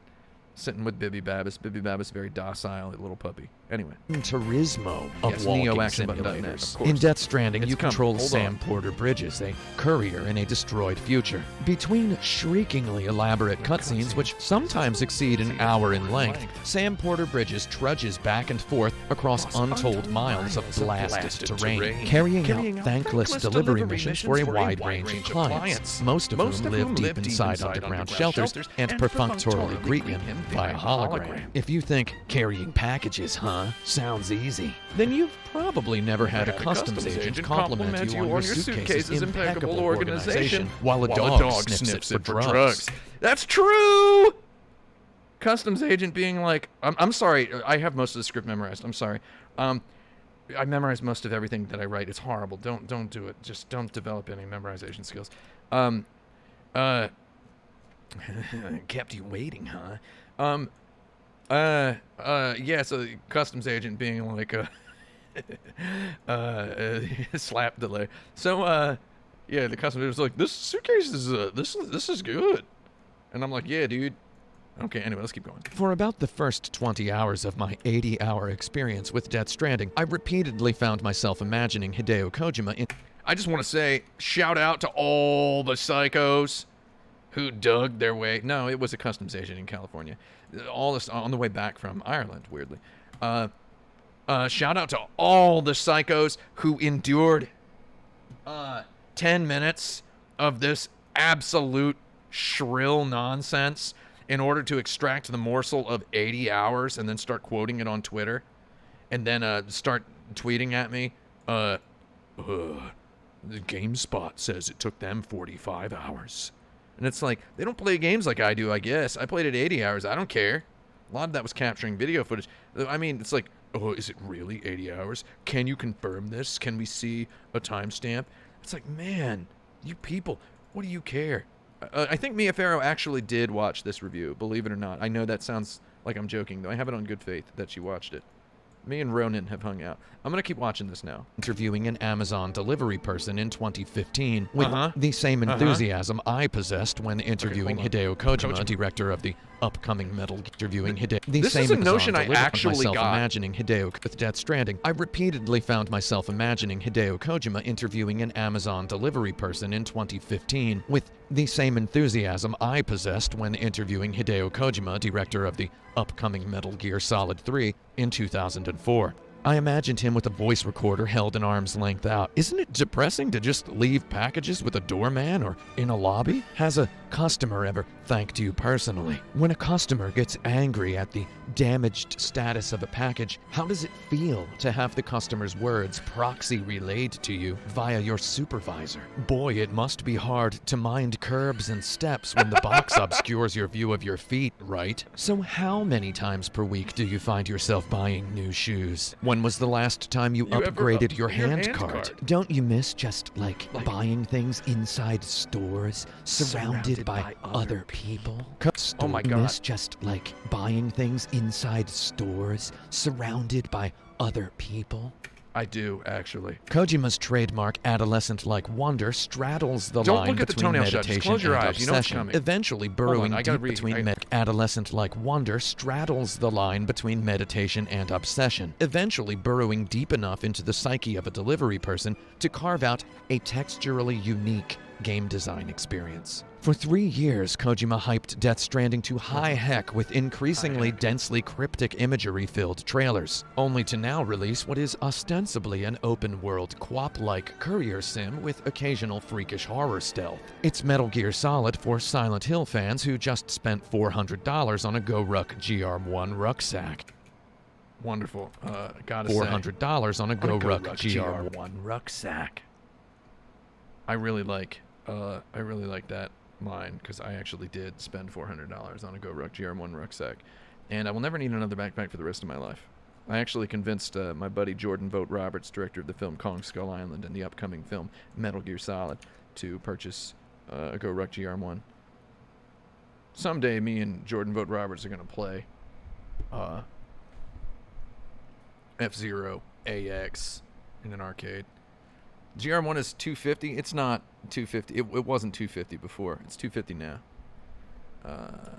Yeah. One rucksack. You literally have to press the triggers to grip your backpack straps. Press and hold both triggers to grip both straps for maximum balance. Wow.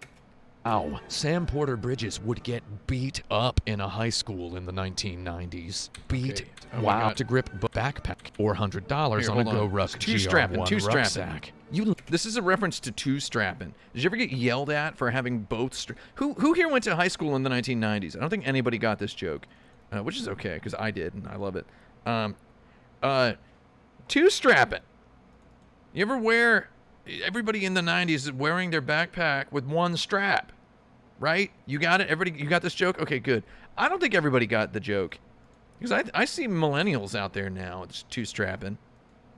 I two-strap. I don't care. The GoRuck is beautiful for two-strapping. Anyway, let's keep going. Literally have to press the triggers to grip your backpack straps. Press and hold both triggers to grip both straps for maximum balance. Wow. Sam Porter Bridges would get beat up in a high school in the 1990s. You can hold the trigger down to carry an item in your hand. Just don't let go of the trigger or Sam drops it immediately. Yeah, I love this. Sam would get kicked off of a high school football team.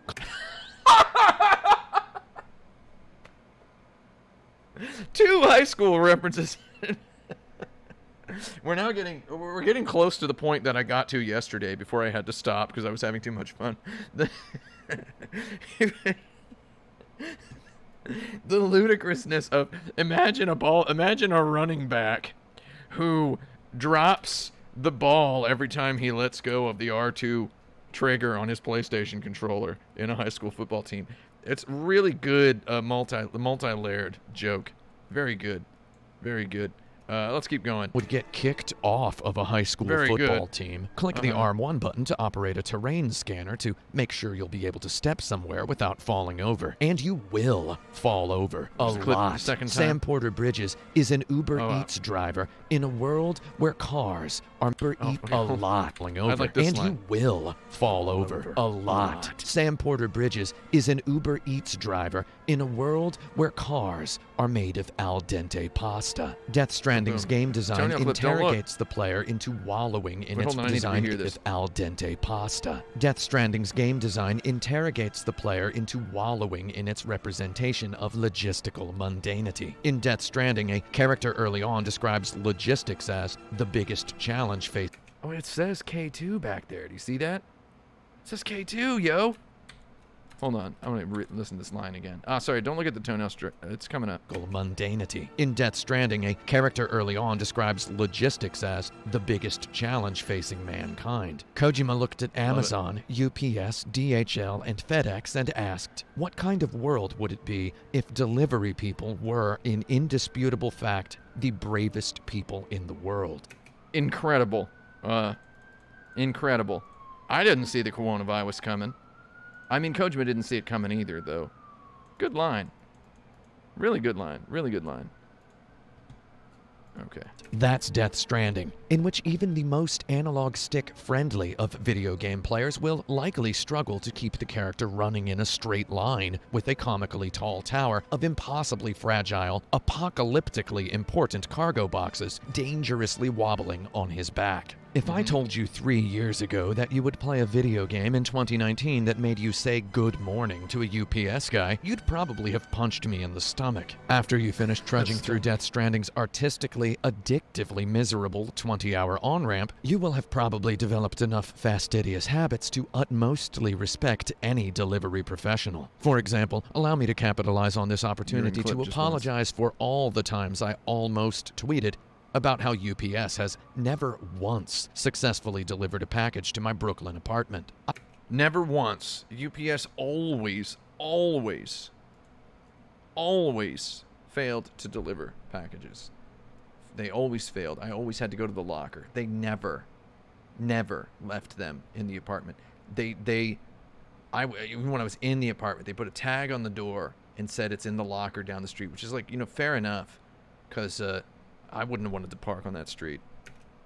I keep a running tally. They have missed literally 33 deliveries in a row. They just put the boxes straight into the UPS locker by the local laundromat. 4 times in the past year, I have walked out of my apartment to see a UPS driver literally slapping a "you weren't home" sticker on my building's front door. No package in hand, just the sticker. Today, UPS, I officially forgive you, because I just considered the task of parking that honkin' big truck on my street. Death Stranding trains you to think outside the box, outside of the box. The world is the inventory management system. Your shoes are the Rubik's Cube. It's like, what if Breath of the Wild were boring on purpose? What if Assassin's Creed hated you? What if somebody from Denmark directed a film based on John Boyce's 17776? What if the DC Cinematic Universe rebooted Kevin Costner's The Postman? Shortly after the release of Metal Gear Solid 1 in 1998, AAA video game developers began gunking up every action game with stealth mechanics. Gunking 'em up. Multiple Zelda games have even had stealth segments. If Death Stranding is the top-selling game of 2019, we can probably expect an EA Sports FedEx 2021. I want to shout out Fred Wood. Fred Wood did this. You follow Fred Wood on Twitter. He did all the photoshops for these fake games we're about to see. This is real good. Here we go. Expect an EA Sports FedEx 2021 and a UPS 2K22. Death Stranding is logistic. It's actually like extremely more likely now. Make this game, guys. Come on. Right? Come on, buddy. It actually should be done now. Do you like how I subtly insinuate that UPS UPS is Does everybody get this reference here? Do you get my joke? This is a complicated joke. That UPS is slower than FedEx. Do you get this? This is really subtle UPS slamming. That UPS takes an extra year to make a game. Do you get that? Does everybody get that? I hope somebody gets it. I think this is it's pretty good, right? It's FedEx 2021 I don't know. and a UPS 2K22. Death Stranding is logistics, the esport. It's got the People get real mad when you say esports in a video. They get so mad when you say esports. So I keep saying esports and everything. Like I got a guy I got like the most psychotic comment on my Final Fantasy VII review where someone was like, video games journalists like you using the word esports incorrectly. What you are referring to is MOBA mechanics. For like, it was like this 800-word comment that I just deleted it. I read all of it and then I deleted it. And I'm sorry that you didn't get the joke that I just love saying esports over and over again. It's really funny to me. I'm never going to say MOBA. It doesn't sound funny. Esports sounds funny. flex-based technical requirements of an action game, and also the... Yeah, okay, how did that person find my Final Fantasy VII review? I don't know. How did they get an hour and 50 minutes into it? Whew!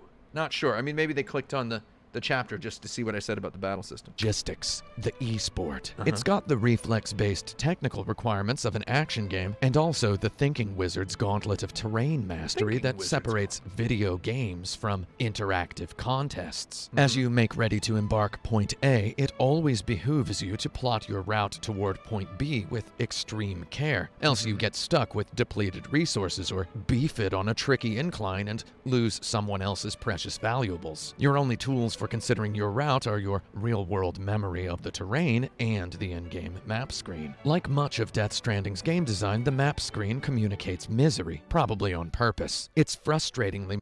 I really like how making it in black and white makes the map look like much harder to see. I got a lot of people telling me that you can tilt the map by touching the touchpad.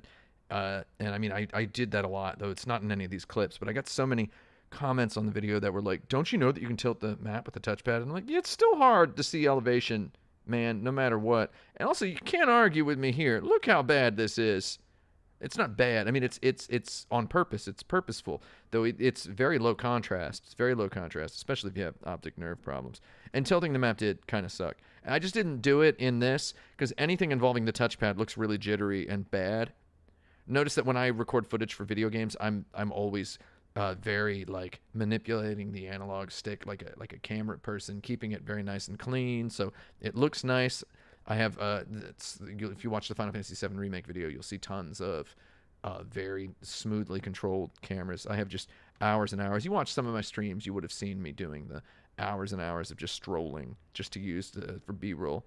So yeah, I mean, the little map, I would have made the map look bad. I would have made the map tilting. The map tilting looked really bad in my video footage, so I just didn't use it. Monochrome. It's hard to gauge height differentials.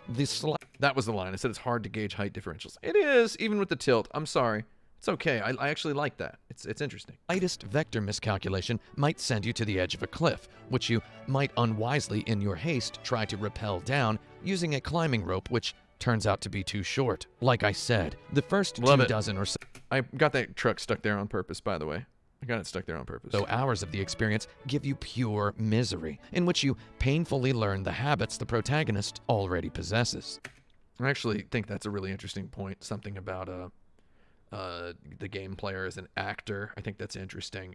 You're learning the traits that the character already possesses. Like he's had this, he's dealt with this career for such a long time that he is just bathed in fastidious habits that he's been slowly acquiring.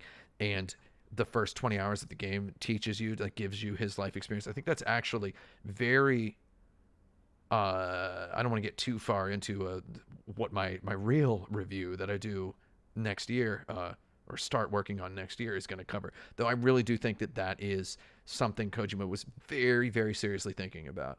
He was thinking about giving the player the protagonist's habits, like installing that psychology. I really think that was part of this game. Every player is probably going to come out of Death Stranding's on-ramp with a different story of the time they got lost. In Exactly. keeping with the story's post-apocalyptic theme, you find yourself largely alone in this scourged landscape. You primarily witness the presence of others through their legacies. In summary, if I set up a ladder on the side of a mountain, you'll be able to see it, use it, From the and trailer. slam the like button if you found the experience helpful, or if you just want to be nice. If you hear this and think, that sounds too easy, then buddy, buckle up. Death Stranding's world is so disgustingly vast, its terrain so monstrously hostile, that even the combined roping and laddering efforts of the entire video game criticism community. Video game criticism community. Notice I didn't say video game journalist community because journalist is such a weird word and people always take it out of context. I would have gotten a comment saying, "You dare call yourselves journalists?" It's like, oh man. So I just always avoid the word journalist, just like I avoid the word gamer. I used the word gamer once on accident in one Kotaku video stream, and I thought Kotaku hated gamers, and I was like, oh man. So like literally, and it was like an insane email. It was like really scary and strange. So there's that. Let's continue. Could not blunt the edge of the brutal hazing ritual of the game's opening. I actually think that the really, really bizarre topography and the the map that is so free of landmarks is such a thoughtful design decision. It's so thoughtful to make the world like this gross and like hard to understand and hard to remember, because you really come to appreciate these touches of humanity, like this Then bridge. deep into the end game, you will find your Sam exhausted, yourself exhorting your television beyond midnight for sweet relief. Then, before you know it, you're jamming like 100 times on a bridge built by a YouTuber with way more subscribers than you. Your jealousy means nothing in the face of safe passage across this deep river. There's 2 bridges on that river. For some reason, game journalists, the entire game criticism community felt like building 2 bridges across the same river. Come on, guys. Hideo Kojima has humbled you. Hideo Kojima It's a toe clip, everybody. If you don't want to see it, don't look at it. himself said in a recent interview that Death Stranding doesn't quote-unquote get fun until about halfway through, and I totally get what he meant. The game forces you to learn how to pay attention to it, and then gently asks you to keep paying attention for the remainder of the experience. Once you've appropriately rewired go. your brain in 3 formulation reused. of good mind, There's 3 reused clips in a row, if we're keeping track. keep paying attention for the remainder of the experience. Once you've appropriately rewired your brain in formulation of good mindfulness habits, Death Stranding goes ahead and dumps an entire playground's worth of toys on you, and buddy, you're gonna have a wild time. I once heard somebody from NASA say that if humans ever establish a colony on Mars, then living on Mars would be like living in an airport at best, and living in an airplane at worst. Maybe I'm paraphrasing this wrong. I like it though. I remembered this sentiment numerous times during the 70 hours I spent traipsing to and from hard-to-reach points A and B in Death Stranding. Got yelled at a lot about saying 70 hours after saying 80 hours. Which is it? You fraudulent game journalist hacks. Your website is doomed and you will be out of a job soon. And it's like, oh, because I explain later that I spend 10 hours just walking back and forth, idling in the game and redoing stuff. I traipsed for 70 hours and then I triumphed for 10 hours. The brutally depressing lifestyles of the invisible underground population members reflects pristinely in the utilitarian, mundane repetitiousness of the game's user experience. Like, look at this menu. It's like the video game equivalent of airport immigration paperwork. Here in the Gran Turismo of walking simulator. Got a comment saying, we get it. You've been places before. It's like, okay. We get it. You've been to an airport before. Imagine bragging about having been to an airport. The video game equivalent of airport immigration paperwork. Here in the Gran Turismo of walking simulators, environmental and equipmental factors resoundingly crash against one another. Death Stranding is hiking for accountants. A farcical avalanche of game design. That's bottom line number 2, hiking for accountants. Was bottom line number 2. I had like a list of bottom lines. So that's the other one. You make sure you pace them out when you're doing a video like this. So bottom line number 1 came in at about 10 minutes. Bottom line number 2 comes in at 18 minutes and 37 seconds. You keep those going. A farcical avalanche. Yeah. So I also wanted to say that so I got a lot of scary comments while at Kotaku. Like scary, like you'd think that you're desensitized. Though one of the comments was like, I'd like to hear you keep pronouncing the L in walking after I drag you by the tongue from the back of my truck. I got people saying they were going to drag me by the back of their truck in several comments, which is like a really weird thing to say. Though it's also like, what? What does that mean? Like, you really... _ ARP says that was my comment. Like, oh, and in case it's not clear, please, just because I've said this on the stream, please don't make a comment like that as a joke. Even if I do know who you are.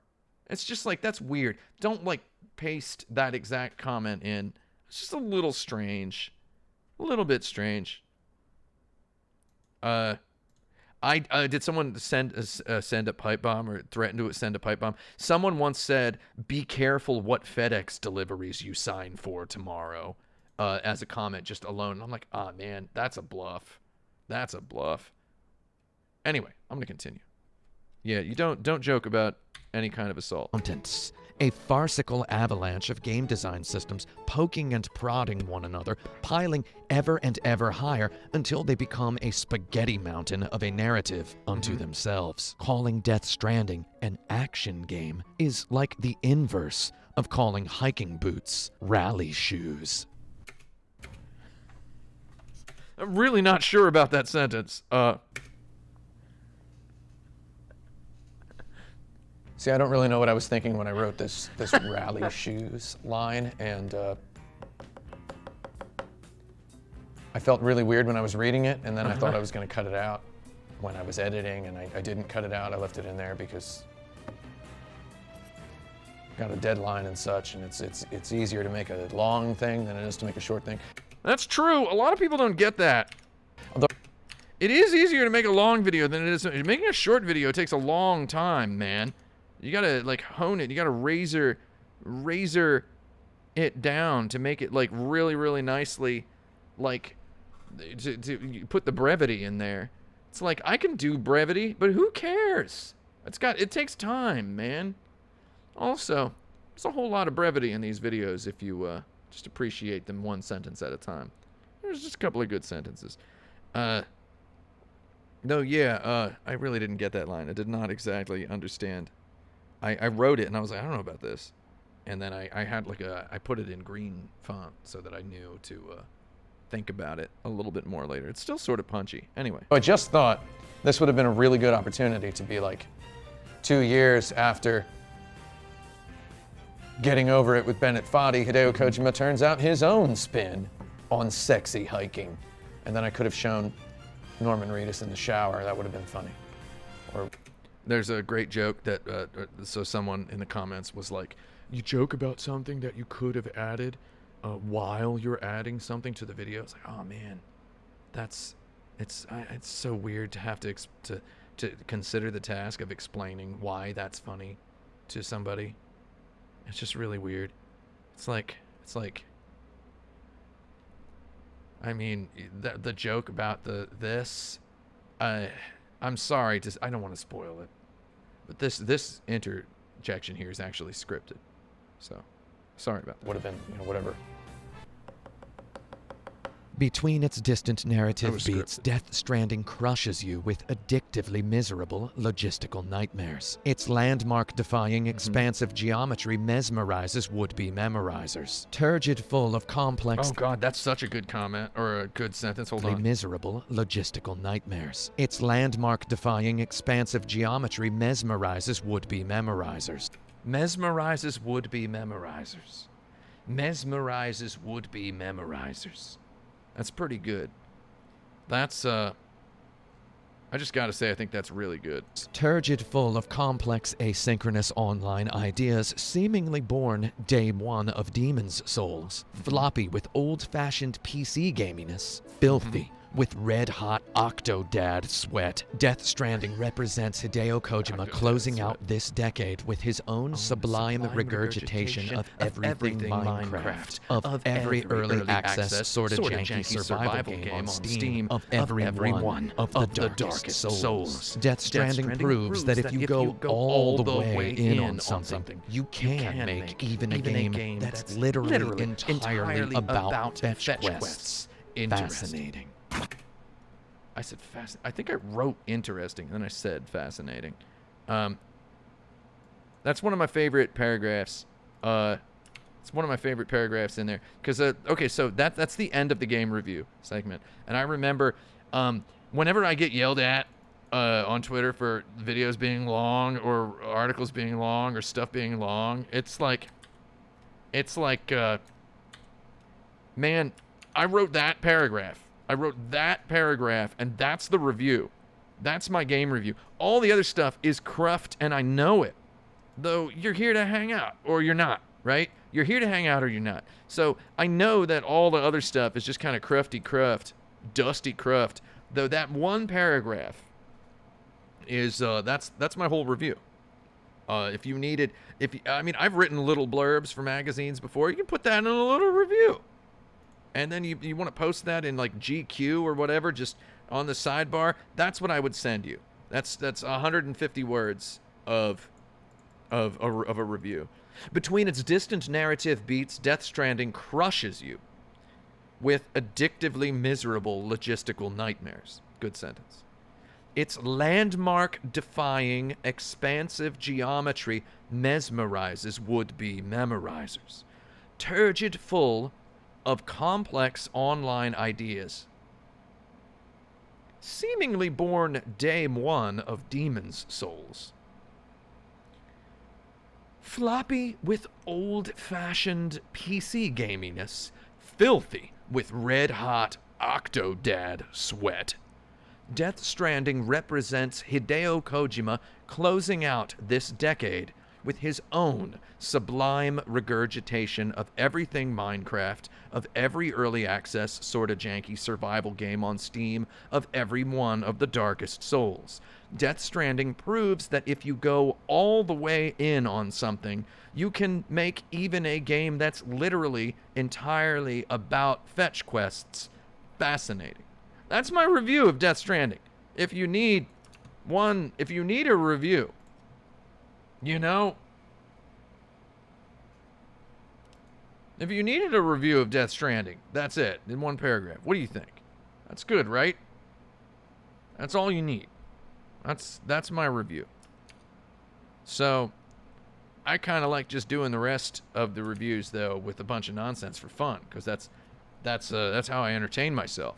It's called, if I just posted that one paragraph as a video, who out there on Twitter, who out there is going to listen to that paragraph? Let's listen to it again. Let's say this right here, as far as I'm concerned, is the video game review of Death Stranding. This is the video game review. So we're going to take it back. We're going to take it back a little bit. We're going to just watch that part again. And I'll be quiet so we can all pay attention. I just remember Day one of hold on, let's take it back. Would have been, whatever. Okay, so it's I'm going to show you this. This is the review. If I just posted this, who out there on YouTube, in the YouTube comments, would be able to appreciate this writing? I think this writing is pretty good. It's very economical writing, and I say literally everything that I want to say about Death Stranding as a game in this one paragraph. I think this is, I mean, who out there would be like, oh, I love this. This is good. I'm going to subscribe. No, you got to have a bunch of dumb, weird nonsense. You got to pose a bit. Anyway.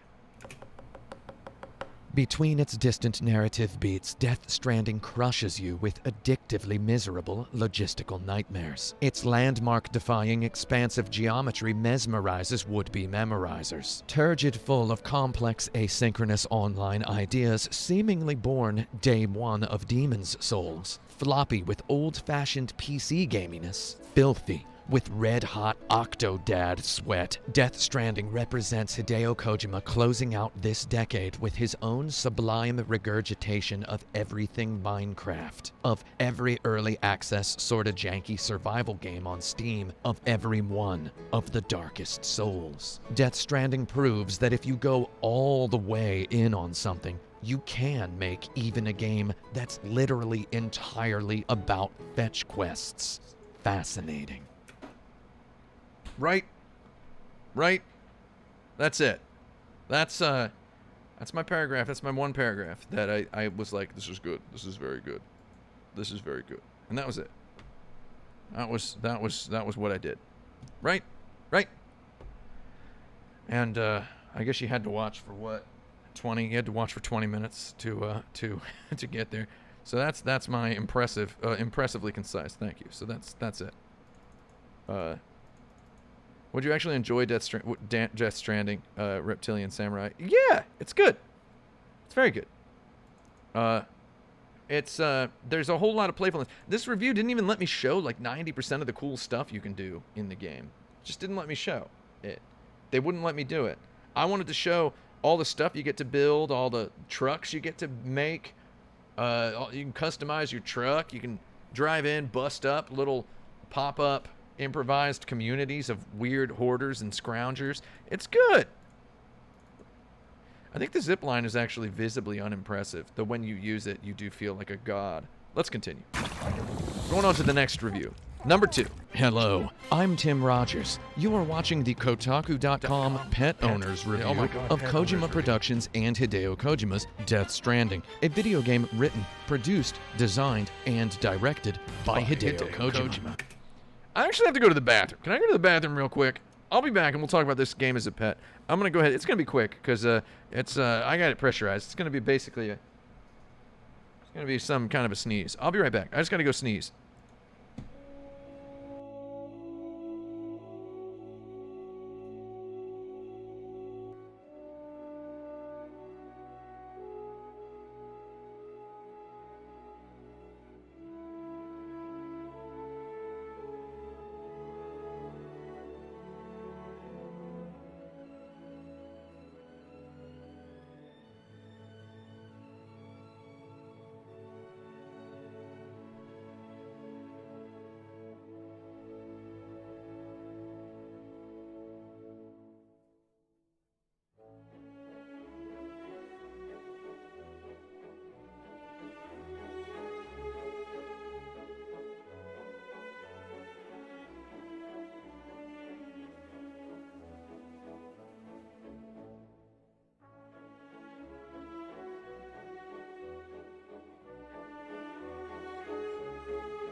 And directed by Hideo Kojima.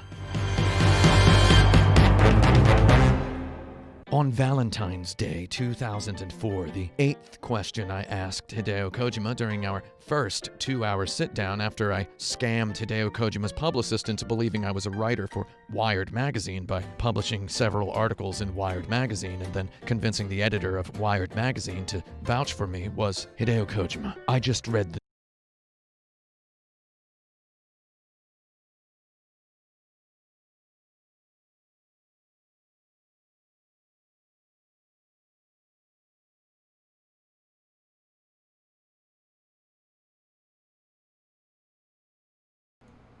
Hello. We're going to keep watching. I wasn't even saying anything. I was just talking to myself. Anyway, here we go. news. Metal Gear Solid. So yeah, I got some comments. I was chewing on some almonds, so I wasn't actually talking to everybody. I'm sorry if it looked like I was talking. I got some comments about how I was like, oh, you shouldn't brag. All this bragging about being published in Wired magazine is distasteful. It's like, oh, I'm not really bragging. I mean, I thought it was a good joke. And then I get people being like, I actually got like a Twitter direct message the other day from somebody who was like, all the self-deprecation in your reviews is so disingenuous because you clearly don't dislike yourself at all. And it's a bad look. Someone said it's a bad look. It's like, ah, man. Getting told getting told that something is a bad look is that's checkmate. In the year 2020, it's checkmate. Somebody tells you that something you did is a bad look. It's checkmate. You can't recover from that ever, rhetorically. Hideo Kojima during our first 2-hour sit-down after I scammed Hideo Kojima's publicist into believing I was a writer for Wired magazine by publishing several articles in Wired magazine and then convincing the editor of Wired magazine to vouch for me was, Hideo Kojima, I just read the news. Metal Gear Solid has been cancelled forever. What's your next game? As with all the weird questions I asked him that day, Hideo Kojima produced a shockingly specific answer with immediacy. His answer was, I want to make a virtual pet. So I said, like Seaman? And he said, Seaman is interesting, though I mean, more of a physical virtual pet. And I said, so like a Tamagotchi? And he said, yes, though I would want to make a deeper connection possible. I would want the player to have full conversations with their pet. And I said, like Seaman? He screwed up the center of his face. Not exactly unlike Seaman, no, he said with a little parenthetical laughs. Kojima told me in 2004 that his dream video game would be, quote, like a person, unquote. He said it wouldn't even involve a game console or a controller. It would have no clear goal. He told me that his dream video game would be, and here I must pause to promise you that I'm not making this up. I mean, I'm really not. I really was not making it up. I actually definitely am not making this up. I still got asked because I clarify in the review, because I clarify in the cut, and because I clarify in the little interruption that it's not made up, I got accused real hard of making something up. I did not. This is not made up. And now that I'm clarifying it again, I'm just going to get more people thinking that this is something I made up. I didn't make up any of this stuff. We talked about Tokimeki Memorial for, God, like 20 minutes after this. I'm like not even making this up. And everybody telling me I was making it up. It's like, Lord. He definitely did say what I'm about to say that he said.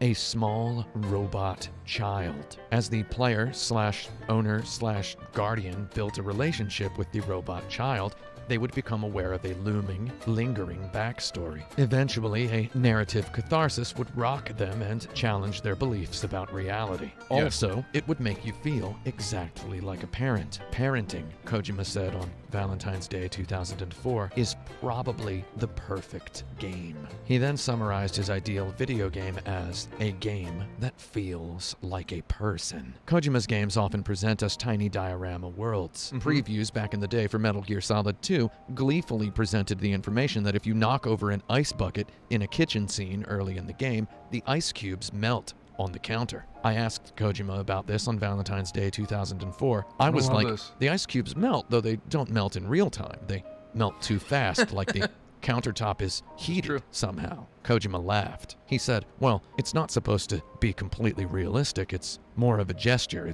They melt at that speed because it's more exciting for a video game. I don't want to make a whole video game about ice melting. This is true. So I actually had a similar conversation with Kazunori Yamauchi when I interviewed him for a British lifestyle magazine in 2003, where I asked him, I was like, your graphics, you're just making the graphics better and better. And then I'm like, what's the goal? Is it to make everything in Gran Turismo look completely perfect? And he said, no, my goal is to present something more beautiful than reality. And he's like, we went and we stayed in France for 2 weeks waiting for the perfect weather to take our reference shots of Le Mans. And I'm like, man, that rules. That rules. Hyper reality, my friends. 15 years later, he has published a game where the main character carries a Tamagotchi of sorts. Sam Porter Bridges carries a bridge baby, which the game constantly refers to as BB. The bridge baby, communicating via an external robotic scanning device, warns Sam of the presence of invisible other-dimensional monsters known as BTs. If you take too many bad steps, if you trip and jostle the baby's bottle too many times, its shrill cries escape your DualShock 4 controller speaker. I actually originally pronounced the word jostle as jostle because I thought that was funny, and then I just imagined all of the comments telling me, oh, that's not how it's pronounced. Man, it's so weird to get a hate comment that's like, I was with you until you said this. It's like, man, you weren't with me at all. You dropped the needle in the video and you listened to one thing. You found one thing in one sentence where you dropped the needle and you then hated on that. You must then soothe the baby into silence by rocking it, using the DualShock 4's tilt sensors. A music box rendition of Brahms' Lullaby plays softly, soothing your bridge baby on a perilous mountain precipice in screaming snow wind becomes a frequent comical sight. Sometimes compliments are annoying too. So, where someone was like, "Oh, I like how you used Brahms' Lullaby in the scene where you're talking about rocking the baby." It's like, yeah, I mean, it's not that clever. It's I don't know. Why do I subject myself to Twitter DMs and YouTube comments? Are there cool people in there? Well, yeah. People are out there trying to say something. As Phil Spector said, he listened to every single demo that any band ever sent him because somebody made that. Anyway. If your bridge baby gets too stressed, it enters a state of autotoxemia, which does not sound like something you want anywhere near your baby. Autotoxemia also means BB can no longer spot BTs for you until you get to a safe house and reboot him. Autotoxemia does not bode well for your precious cargo. Through story twists and cutscene cuteness and gameplay hooks, Death Stranding tries whatever it can to make you feel responsibly parental about little BB. Did it work on me? I can't say without spoiling major plot elements, so let this suffice as an explanation. I have been calling my new little tiny Pomeranian puppy BB incessantly since about an hour into Death Stranding. Now, several days after completing the game, I'm still repeatedly calling him Bibby Babbis. That's not even his name. Calling him Bibby Babbis. That is his name now, though. That is his name. That is Bibby Babbis's name now. He's Bibby de Babbis Babbis. BDBB. Let me go get him. Hold on. Let me go get him. I'm gonna go get him for a second. You can see his growth. I'm still repeat. Hold on. Let me, yeah, so see how tiny he is? He was only, 4 months old at this point. Let me go get him.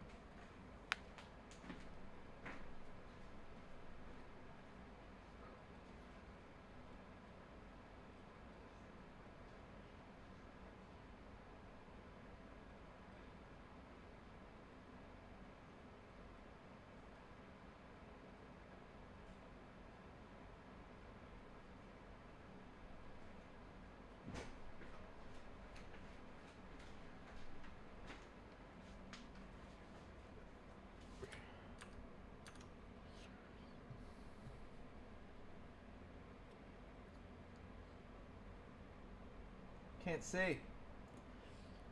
It's not 100% clear in the black and white. Oh, okay, it's okay, buddy. It's okay. Oh, yeah. He got very brown. It's not 100% clear in the black and white. Well, actually, in the black and white, he should just appear very white in the black and white.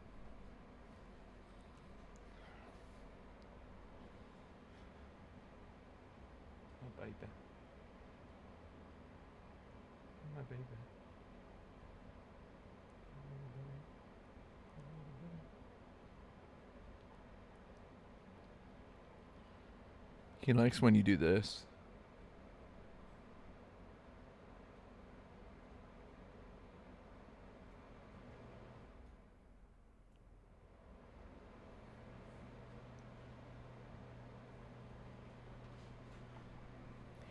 He's my baby.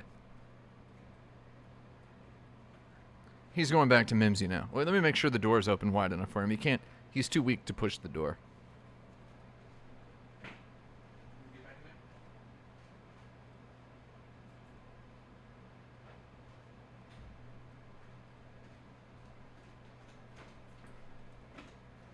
He's too weak to push the door open, even if it's sort of closed. That's just him. Anyway, let's get back to the video.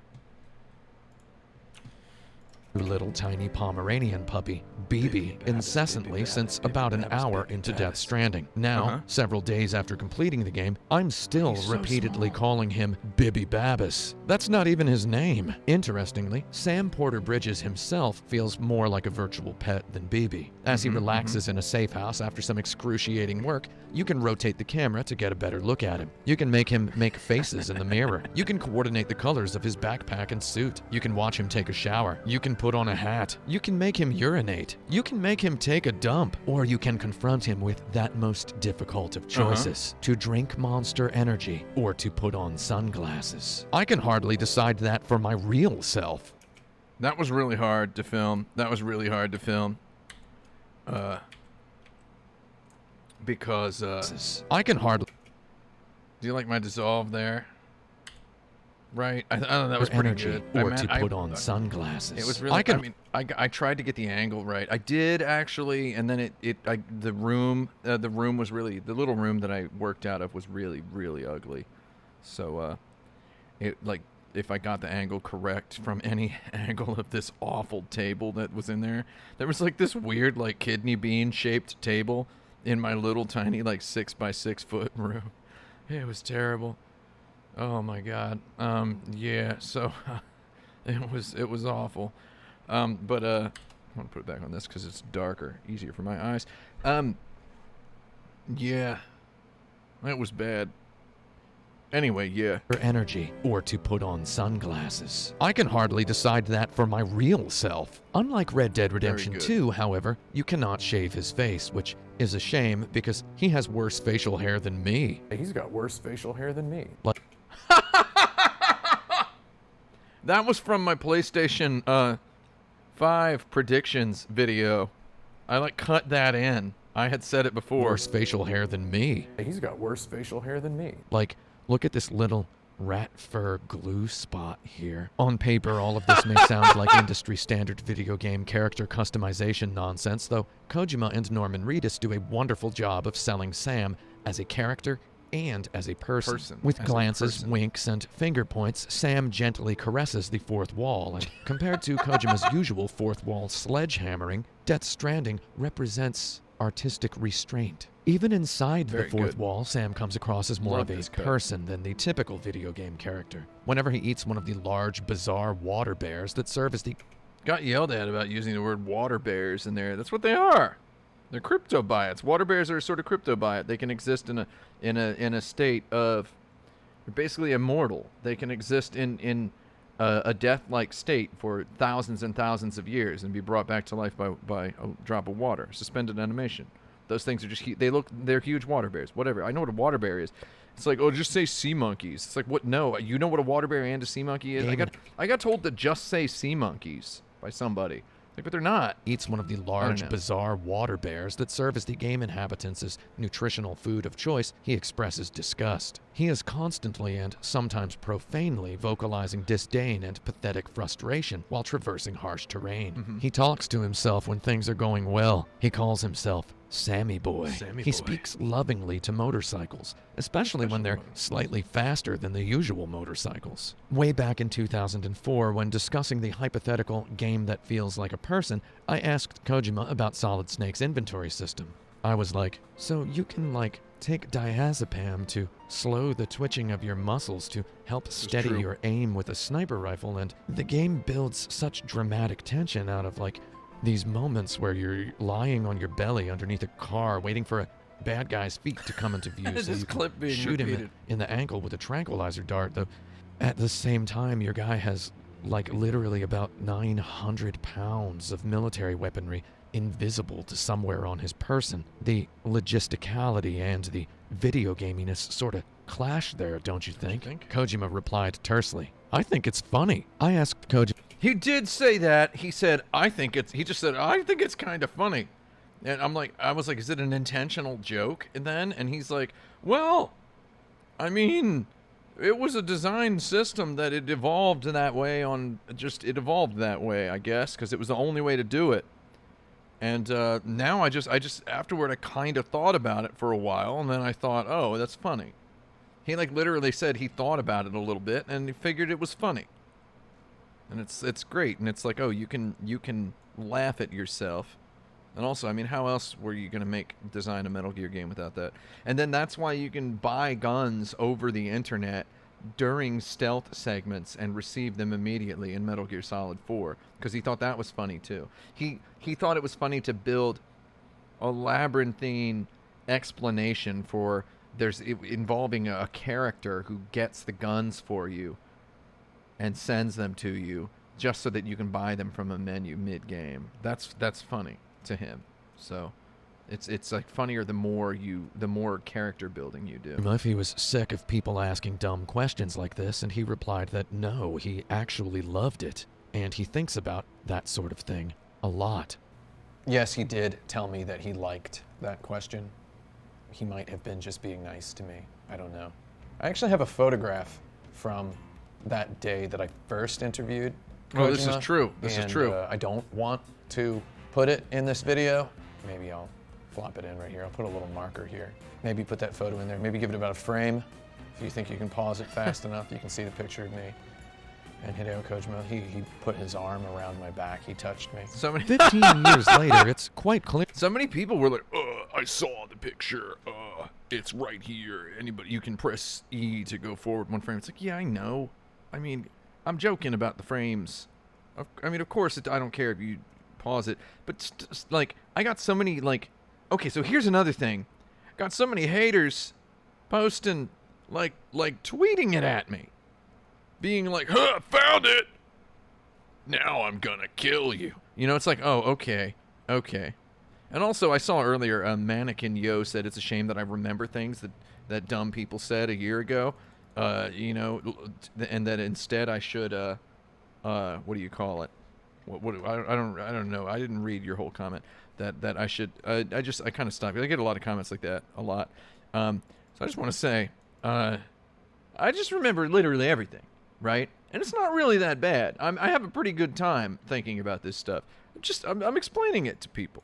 So, I mean, you know, I got yelled at for just about everything. This video got enough hits that I got yelled at for, like, everything. It's hilarious. Let's keep going. Clear to me that Hideo Kojima was possibly, all the way back in 2004, planning to someday make a game about a guy who has to carry a lot of heavy, wobbly stuff across hostile terrain. I feel like the logistical focus of Death Stranding and Kojima's long ago statements on the potential of the virtual pet genre are not at all unrelated. Anyone who owned an original Tamagotchi way back in the day can tell you that the primary catharsis of that little plastic egg was its intrusive insistence on annoying you. If we apply that persistent annoyance into a quote-unquote action game, we end up with something like Sam Porter Bridges' wobbly box stack. Or the fact that his shoes can wear out and then he'll start slowly losing blood because he's walking around barefoot. So, is BB a virtual pet? Not really. It's more like an item you have to treat preciously. Is Sam Porter Bridges a virtual pet?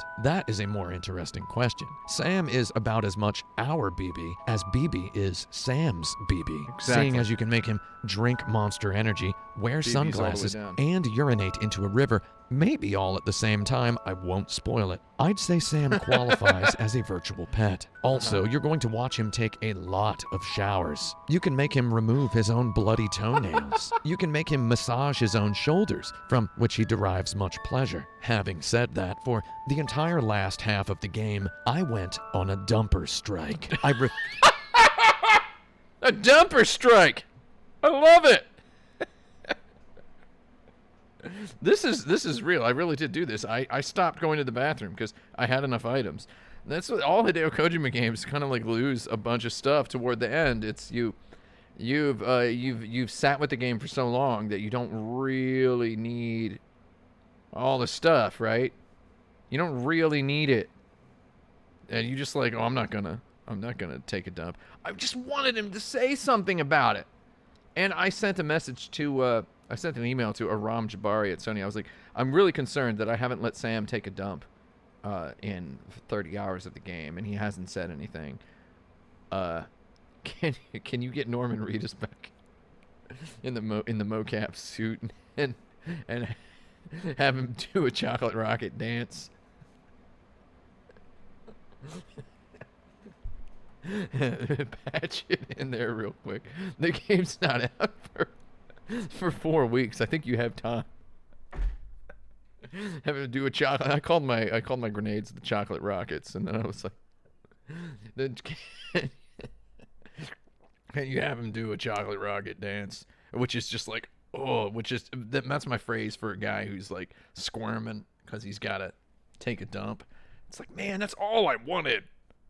Anyway, back to the video. Refused to let Sam drop a deuce. Meanwhile, I increased my crypto buy consumption. I ate as many as I could whenever the game presented me an opportunity to do so. I let Sam sleep at every safe house, and every time I refused him a sit-down on the throne. Blustery wind in his face, jagged rocks ripping his feet to shreds through his broken boots. All I wanted was to hear Norman Reedus gruffly mutter, I gotta take a dump. Unfortunately for all listening realism aficionados, Sam Porter Bridges did not complain once. In summary, immersion denied. Yes! That's, I think, that's a very good video. Take a dump. Hold on, let's just do that again. I want to see that line again. Hold on. Let Sam sleep at every safe sit-down on the throne. The rocks ripping his I beaten in his face. Okay, Jagged rocks ripping his feet to shreds through his broken boots. All I wanted was to hear Norman Reedus gruffly mutter, I gotta take a dump. Unfortunately for all listening realism aficionados, Sam Porter Bridges did not complain once. In summary, immersion denied. Gotta love it. Gotta goddamn love it. I'm Tim Rogers. You are watching the Kotaku.com film review of Hideo Kojima this and part's Kojima good. Productions' Death Stranding, a video game directed, designed, produced, and written by Hideo Kojima, with trailers edited by Hideo Kojima. There's the joke. I reference it. So people who didn't watch that far didn't know that I was referencing that until they got that far. I got the most hate about this part of all parts, which I will just summarize what the hate was. The feedback. I take this feedback to heart, and then I make sure that I get it every time. So after that, except I try to get it like worse. So what happened here? The hate here was the container wrapping the hate for this section was just basically of the we get it, you've seen some movies before thing. It's like where people thought I was bragging about having a Criterion Channel subscription. You can watch movies. Everybody should watch movies. Let's a video watch this game section. directed, designed, produced, and written by Hideo Kojima, with trailers edited by Hideo Kojima. Hideo Kojima once famously said that 70% of his body is movies. This is interesting because most people's bodies are 70% water. Kojima's games reflect his affection for films about as frequently as they remind you of video games. Kojima's games are both things that you watch and things that you play in such contentious balance that I think maybe the absolute weirdest genre of comment on a video game forum is the one where someone says they think Kojima's cutscenes are too long. Like, if you're not chill with the cutscenes, how are you chill with the game? Yeah, exactly. Anyway, with Death Stranding, I think you can actually kind of just be chill with the game, though.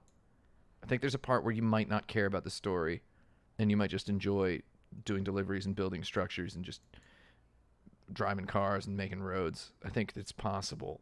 Death Stranding more so than his other games. Metal Gear Solid 1, 2, 3, 4, I think you have to be chill with both. And then Metal Gear Solid 5, maybe you can just be chill with the game.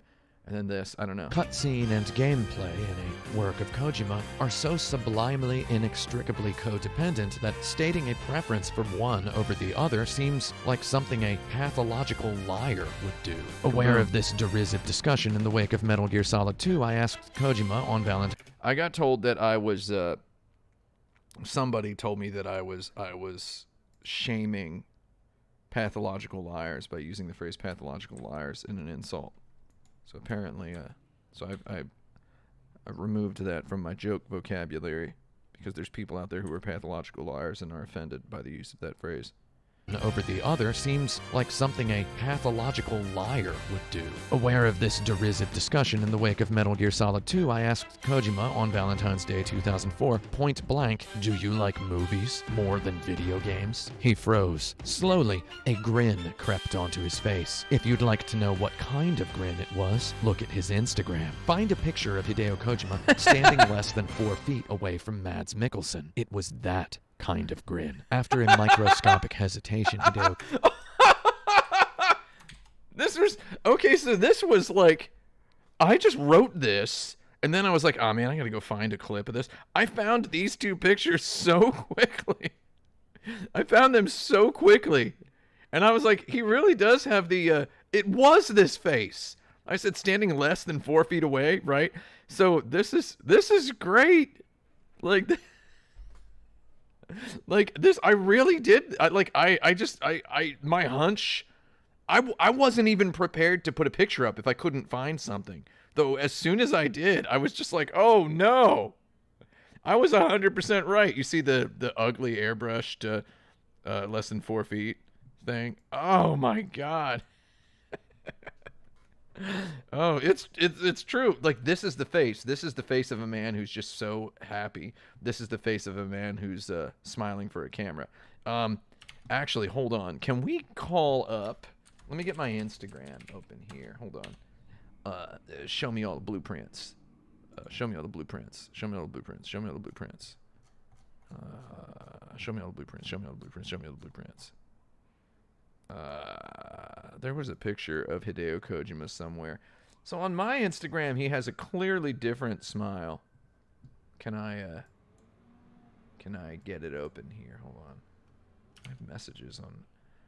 You know what? Let's actually abandon this. We're going to keep going with the review. Kind of grin. After a microscopic hesitation, Hideo Kojima replied, "There are things that games can do better than films. If we use those skillfully, then games are absolutely better than films." Back in 2004, Kojima told me about some of his favorite films. He talked about Russian films, about Italian films. The list he rattled off as having inspired Metal Gear Solid 2 ran from David Lynch to Total Recall. In Death Stranding, I feel David Lynch. I feel Total Recall. I feel Nicholas Winding Refn. Maybe I'm projecting, though I also feel the work of Paolo Sorrentino, director of The Great Beauty and The Young Pope. Some of the earlier dialogues in the game were so profoundly, absurdly surreal in their David Lynchian matter of factuality that I absolutely had to turn the subtitles off to allow them to land under their own thunder. That's true. So I was like, this dialogue right here, where they're talking over the dead body of the president, this was so triumphant to me. Young popishness, I would say. The young, like, it was giving me so much of a young pope feeling. And I know that it's probably not necessarily thinking about young pope at all. But I know that he probably, I don't know if he watched Young Pope or what, but it just really made me think of just the dialogue was just so good that I was like, I have to turn the subtitles off because this dialogue is so weird and stupid and strange. And it's clear that he is a lot more aware of what the English sounds like now than he used to be. Like he's studied up on his English. Like he didn't know any English at all when I interviewed him in 2004. I mean, he didn't speak any. And I was just barely good enough at Japanese to be able to talk to him and understand more or less everything he was saying because we had seen all the same movies, read all the same books. It was very fun. But it was I'm just very sure that the English sounds like that. People were like, "Oh, do you really think the writing is good?" I'm like, "Yeah, I think that the weird dialogue sounds like that, and I think it's its own kind of poetry, man. It's some Holy Mountain stuff, dude. It's like real good." Anyway, let's keep going. To allow them to land under their own thunder. Most strongly, I feel... Oh, and yes, you should watch Young Pope. Zero Goki. Watch Young Pope. Young Pope is beautiful. Andrei Tarkovsky. In late 2004, Kojima and I had a conversation about Tarkovsky's film Solaris. I had said, "You can't just make a game that's like Solaris, though. It would be too boring." Kojima furrowed his brow like that was a challenge. In Death Stranding, Kojima weaponizes Tarkovskyan emptiness through game design. Of Shadow of the Colossus and Gears of War, I once wrote in 2006 that video games create their best drama during moments that mainstream films would edit out. In Shadow of the Colossus, for example, you spend your most memorable moments clinging for dear life to some flailing hairy beast. In Gears of War, the heaviest drama that you feel is when you crouch behind a wall, waiting for the enemy to make a mistake. Movies would cut the 10 minutes of hanging on the back of a hairy beast down to about 40 seconds. Games, on the other hand, thrive during those 10 minutes. Much and deeply as we all may love minutely manipulating a sniper rifle, taking aim, and remote owning a distant noob, video games thrive in the mundane. It is not the click of the left mouse button or the puff of smoky blood that we remember. It is the lying in wait. It is the holding of our breath in tandem with our virtual avatar. It is the aiming, not the shooting, that owns the noob. Likewise, Death Stranding thrives during its long, slow walks, especially the parts where the scenery becomes gorgeous just as a mesmerizing song kicks in. With stealth in Metal Gear Solid and now with hostile terrain in Death Stranding, Kojima and his teams have always tactically encouraged mindfulness in disproportion to action. Kojima always wants you to pay more attention to your virtual surroundings than you would to your real-life surroundings. By making a game where you can fail your mission if you stub your god-darn toe on one tiny rock, Kojima encourages you to be paying so much attention to every detail that once plot beats start hitting, you will be screaming. Again, game design and narrative wash one another's hands in a perfect helix. The Tarkovsky reference I made a minute ago was more than a mere name drop. Both Death Stranding and Tarkovsky's Stalker share numerous elements. In Death Stranding's world, porters are like Stalker's stalkers, people who, for whatever reason, are able to traverse ghostly, haunted terrain which terrifies every other inhabitant of the world. I still got told by several people that the Stalker name drop. First of all, don't tell someone they're name dropping if they're also explaining the thing that they're referencing. It's referencing. It's not name dropping. Okay? I was not just name dropping Stalker. I explained the plot of Stalker for the newcomer. Name dropping is when you say something for the sole purpose of sounding like you know about something and hoping that the person you're talking to doesn't know about it so that you can feel smarter than them and that they will feel stupider than you. So I actually would love to review Death Stranding in a way that talks way more about Tarkovsky and the Strugatsky brothers and a lot of the stuff that definitely inspired this. So that's the reason I want to review it again. Again, that dialogue thing, I would love to have a moment where I'm pulling out specific dialogues and just being like, this is why I like this. So we'll do that later. Porters and stalkers both are trusted with tasks and errands by members of a helpless populace. I will say no more of Death Stranding's plot. I realize everything is a spoiler, so allow me to speak nebulously and texturally. Here goes. I'll be honest, I do not smoke weed. Having said that, I love weed stuff. I've seen the band Boris like literally 60 times. I love glacially slow movies. I listen to binaural beats when I sleep. I love ambient music. I love loud, pleasant hums. I enjoyed the first 20 minutes I ever spent in an MRI. I love sitting around and thinking. I also once went to an all-night Tarkovsky marathon with a friend possessing smuggled edibles. Yeah, these are the movies that were at that all-night Tarkovsky marathon. It was Ivan's Childhood, Andrei Rublev, Stalker, and Nostalgia. Nostalgia? I don't like Nostalgia, man. I'm sorry, I don't like it. We're gonna get back to we won't get to that later. Rainbow is the best Boris album. I don't think there's such a thing as the best Boris album. Rainbow's a very good album. I saw them during that tour. I saw Michio Kurihara play the solo in about like 12 different little venues, and it was beautiful. So I saw him in a I saw them play on the floor, 10 people in the room. It was beautiful. Beautiful. I like that band. Nobody really knew about them in Japan. It was really nice to hang out with them. I saw them perform all of Flood once. Just that was the whole show. It was just Flood. That was good. I always, whenever I mention Boris and something, I get a bunch of comments that are like, talk about Boris more. And it's like, oh, maybe I should talk about Boris more at some point. I mean, I don't really know what else I have to say. I don't know if I have anything super intelligent to say about Boris. Andrei Rublev is one of the best films that is just a guy's first name, last name. I wonder how, I should make a list. Favorite films that are first name, last name. Michael Clayton, Andrei Rublev, Barry Lyndon. Movies about dudes. Is there a clip of Nostalgia in The Witness? Oh, yeah. I mean, I haven't played enough of The Witness. Is it the guy lighting himself on fire? I don't want to spoil nostalgia. Spoilers if you haven't seen nostalgia. Anyway, let's continue. The films were all in Russian with no subtitles. I was no less bored than my friend was. I just love stuff with confidence in its own texture. Death Stranding's helix of cinema and game contains about as much Tarkovsky and slowness as one could possibly cram into a game before it becomes a certifiably bad game. Any more Tarkovsky in this game would be bad. Jack Reacher, real good. Werner Herzog saying, "Did I have a knife in Siberia?" is one of my favorite movie lines of all time. Deadpan 100%. Christopher McQuarrie knows his script writing. Asking a guy if he had a knife in Siberia. Incredible line. Oh my God. When I get that 77-inch OLED, I bought Jack Reacher for $4.99 on iTunes, 4K HDR. My bad eyes. I'm gonna get all of my horrible eyes on that 77-inch OLED. When your eyes are going bad, you got to buy the biggest TV you can, Jerry. So that's what I'm doing. So I am ready.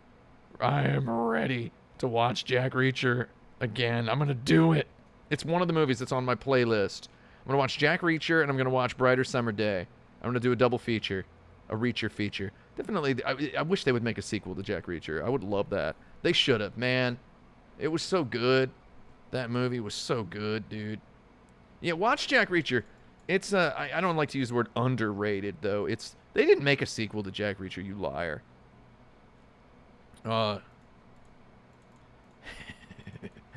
Okay, of course I saw Jack Reacher Never Go Back. I'm just heeding the film's subtitle. That's what I'm doing. Never go home, never go back. Jack Reacher is so good. It's so good. Oh yeah, also I used music by Russian. I was going to use just Russian composers here, and then I ended up just using Tchaikovsky because it's Tchaikovsky, Tarkovsky. Get it? Tarkovsky, Tchaikovsky. They must have been friends, right? I hope they're working on another Jack Reacher because if they get Christopher McQuarrie back to write direct, I will watch it till its wheels fall off.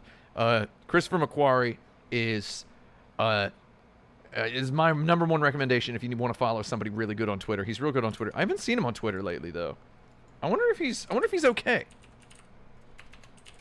He's a big proponent of turning motion smoothing off. He has a very good Twitter. He does a good thing on Twitter where he's only following one person. It's the Auschwitz Memorial. I thought he would be following Tom Cruise. Did he delete all his tweets? He deleted his tweets! All his tweets are gone. Why? What did he do? Did he get canceled? He's making the next two Mission Impossible movies, 7 and 8, back to back. I'm really excited about those. Anyway, let's continue. And it's all the better for it. Of course, as Kojima games are wont to do, Death Stranding does occasionally temporarily abandon before it becomes a certified as this is a good sentence, confidence in its own texture. Death Stranding's helix of cinema and game contains about as much Tarkovsky and slowness as one could possibly cram into a game before it becomes a certifiably bad game. And it's all the better for it. Of course, as Kojima games are wont to do, Death Stranding does occasionally temporarily abandon core components of its carefully crafted game design systems in the pursuit of better cinema. So yeah, I also got asked, not necessarily hated on so much, though I got asked, he recently admitted that he wiped his entire Twitter feed clean because he found the negativity on the social media service so overwhelming that it would impact his own emotions. Excellent choice. Excellent choice. I wish I had, I wish I could do that. I wish I could do that without, I don't have the financial stability and such yet to be able to do that. I don't have the number of YouTube subscribers and Patreon backers yet to be able to do that. In case you wondered, that number at the top of my Patreon that does not all go to me. It goes to several people. I got asked by a lot of people if I was being underhanded about the game by saying it has as much Tarkovsky and emptiness as you can cram into a game before it becomes a certifiably bad game. And they were like, "Are you saying it's like almost bad?" And I'm like, "Okay, I guess that's a valid question. Is it a is it they're like, is it almost bad? Are you saying it's a razor's edge away from bad?" And I'm like, "No, it's a razor's edge away from being fundamentally flawed." Right? So good stuff, good art really does get right up to the edge. So that's what I was saying here. Boring on purpose, hard line to walk, says P. Gars. Yes, exactly. It is boring on purpose is a very, very difficult trumpet to play, I would say. It's a solid granite trumpet. Boring on purpose. Let's continue. I genuinely admire Kojima's games for letting go of their darlings like this. I genuinely love how much rule bending you can get away with in a Kojima game. Death Stranding took me 70 hours to get through the main story, and it's going to take me about 80 hours to edit this video, so let me tell you, I was pretty much Tarkovsky's nationality through this whole game. Excellent joke. I was pretty much Tarkovsky's nationality through this whole game. Get it? Russian? Russian, right? Toward the end, I got sloppy. I was taking terrible tumbles. My SAM was made of noodles. I could see better routes. I acknowledged their presence. I just wasn't taking them. I was falling from rock to rock down sheer cliffs and dealing with the damage later. Kojima's games always let you get away with bending the careful rules. They never explicitly make you feel bad about it, though the delicate cinematography elsewhere in the game encourages you to understand that you could be playing better. You could be respecting the game more. And when you do play the game well, performing the role of a I just want to pause this. Ryan Taylor, if you're watching this, how could you possibly how good are you at the piano? Could you just record me all of the dances from the famous dances from the Nutcracker and Swan Lake on the piano? Get like a good arrangement. If you're watching, let me know. Because I can't find them free anywhere. And I'll compensate you accordingly. Dramatic film protagonist with appropriate grace and honor, you feel great. In summary, Death Stranding is basically Andrei Tarkovsky's Super Mario Bros. The movie, the video game. It stars an ill-advisedly facial-haired working man with curious dietary habits, dressed in the uniform of his trade, and a cap with part of his name on it, contending with alternate dimensions whilst questing from stronghold to stronghold at the behest of a blonde woman in a dress who is taller than him, and there's a baby. In summary, is Death Stranding... Okay, so this thing about the Mario thing, I actually did email Aram Jabari about this because I had written the Mario line. I had written some of this script before I beat the game. Is there anybody out there who has not played Death Stranding and is okay to a tiny spoiler? Is like open to a tiny spoiler? Are you open to a little spoiler? Just a tiny spoiler? Okay, I'm going with this one guy, Beige Knight. I'm going with I know it's you. I thought you was banned. Okay, so, they, literally when he meets her at the end, he says, "I'm Mario, and you're a Princess Peach," he says. And, I was like, what? I'm sitting over here drawing comparisons in my head to... He's Mario. He's even shorter than her, and he has facial hair, and he's wearing a uniform of his trade. He has a hat with part of his name on it. He said Princess Beach. Yeah, I know. But, I mean, it's clear what he's saying. So it's like, this really is Hideo Kojima's Tarkovsky's Super Mario Brothers. Like, that really is what it is. And he meant it.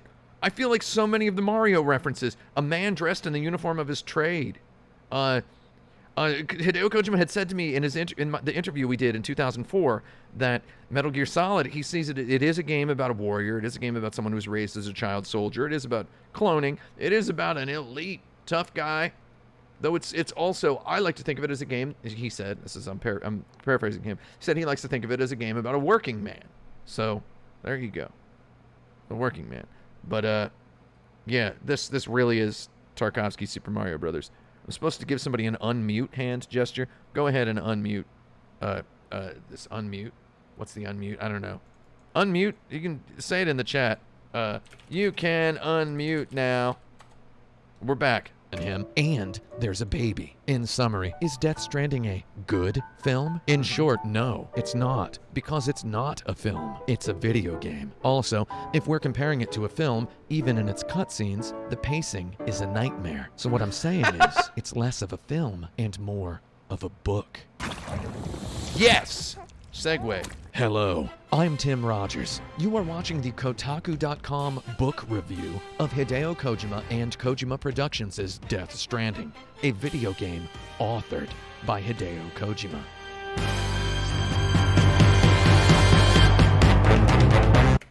Okay, notice I dropped the whole designed, directed, written by. I dropped it for this one because I'd stretched the joke too far. I've done it 3 times. Before playing Xevious and deciding to become a game developer, Hideo Kojima aspired to write novels. Here's my video editing tip. I have a PSD called box.psd. It's called box.psd. Are you ready for this? Josh Watson, if you're listening, box.psd. Ryan Taylor, if you're listening, neither of you used it on the Doom review, and it had all the video game boxes in there, and I just replaced all the video game boxes. The reason we have box.psd is it contains hundreds and hundreds and hundreds. It actually didn't sync to Dropbox for some reason. That's why you never saw it. The reason it has hundreds of video game boxes in it, and in their native resolutions that I have. I mean, it's several gigabytes in size at this point. But what I do is I resize them so they're all exactly 1080 pixels tall. Okay. And then I export them all. They're centered, and basically what happens is it's a 1920 by 1080 PSD with all the box arts centered. And I'll walk you all through box.psd at some point. I'll do it on one of my eventual video editing stream. So this way you have all those things the same exact height. They're height matched. Now when I'm doing a quick montage of video game box art covers, I put them at 480, 470. At 80 scale with a drop shadow at 100% opacity, black, 000 distance and size, and then you do 128 softness. And then I just have them all so I can copy paste, and I can cut, and I can do replace with clip, and I can just replace them. So in other words, I did this complicated keyframe animation of her trying to feed the Death Stranding game box to Sam Porter Bridges, and then all I had to do was go back into the nested sequence and do or copy the nested sequence and go in and replace it with the Woman in the Dunes cover, which is also sized to exactly 1080 pixels in height. So in other words, where I was able to save time, I didn't have to resize it to match the keyframes because they were exactly the same size. That's economical stuff. I will send you the revised box.psd, Josh Watson. I'll send it over to you because it ended up getting a couple extra things in it because of the Doom review. Anyway, let's continue. I asked him about his novels back in 2004. He told me the title and a plot synopsis of his first, ultimately unpublished novel. I've never seen the information published anywhere else, so I'm going to respect its privacy. Kojima's literary... he really did tell me all of it. He sat there and talked about this book that he'd written. He talked about it for like 5 minutes, and I thought it sounded kind of cool. It was a spy novel. That's all I'll say. I won't tell you anything else. It was Toy Story 3. Dice Game Chat, you're right. It was Toy Story 3. Tastes are like if you brought a shotgun to a library. I mean that in a non-violent way. I actually want to point out that when I first interviewed Kojima, I asked him... Okay, this is a true story, and I got a lot of guff for this one, so I'm just going to let it play. ...what the most recent book was that he had read, and this is true. I shouldn't keep saying this is true. It makes it seem like I'm a liar. I asked him what the most recent book he had read was, and he said... Oh, wait, can I actually give a little inside baseball about Kotaku? I actually had a guy in the room for this one.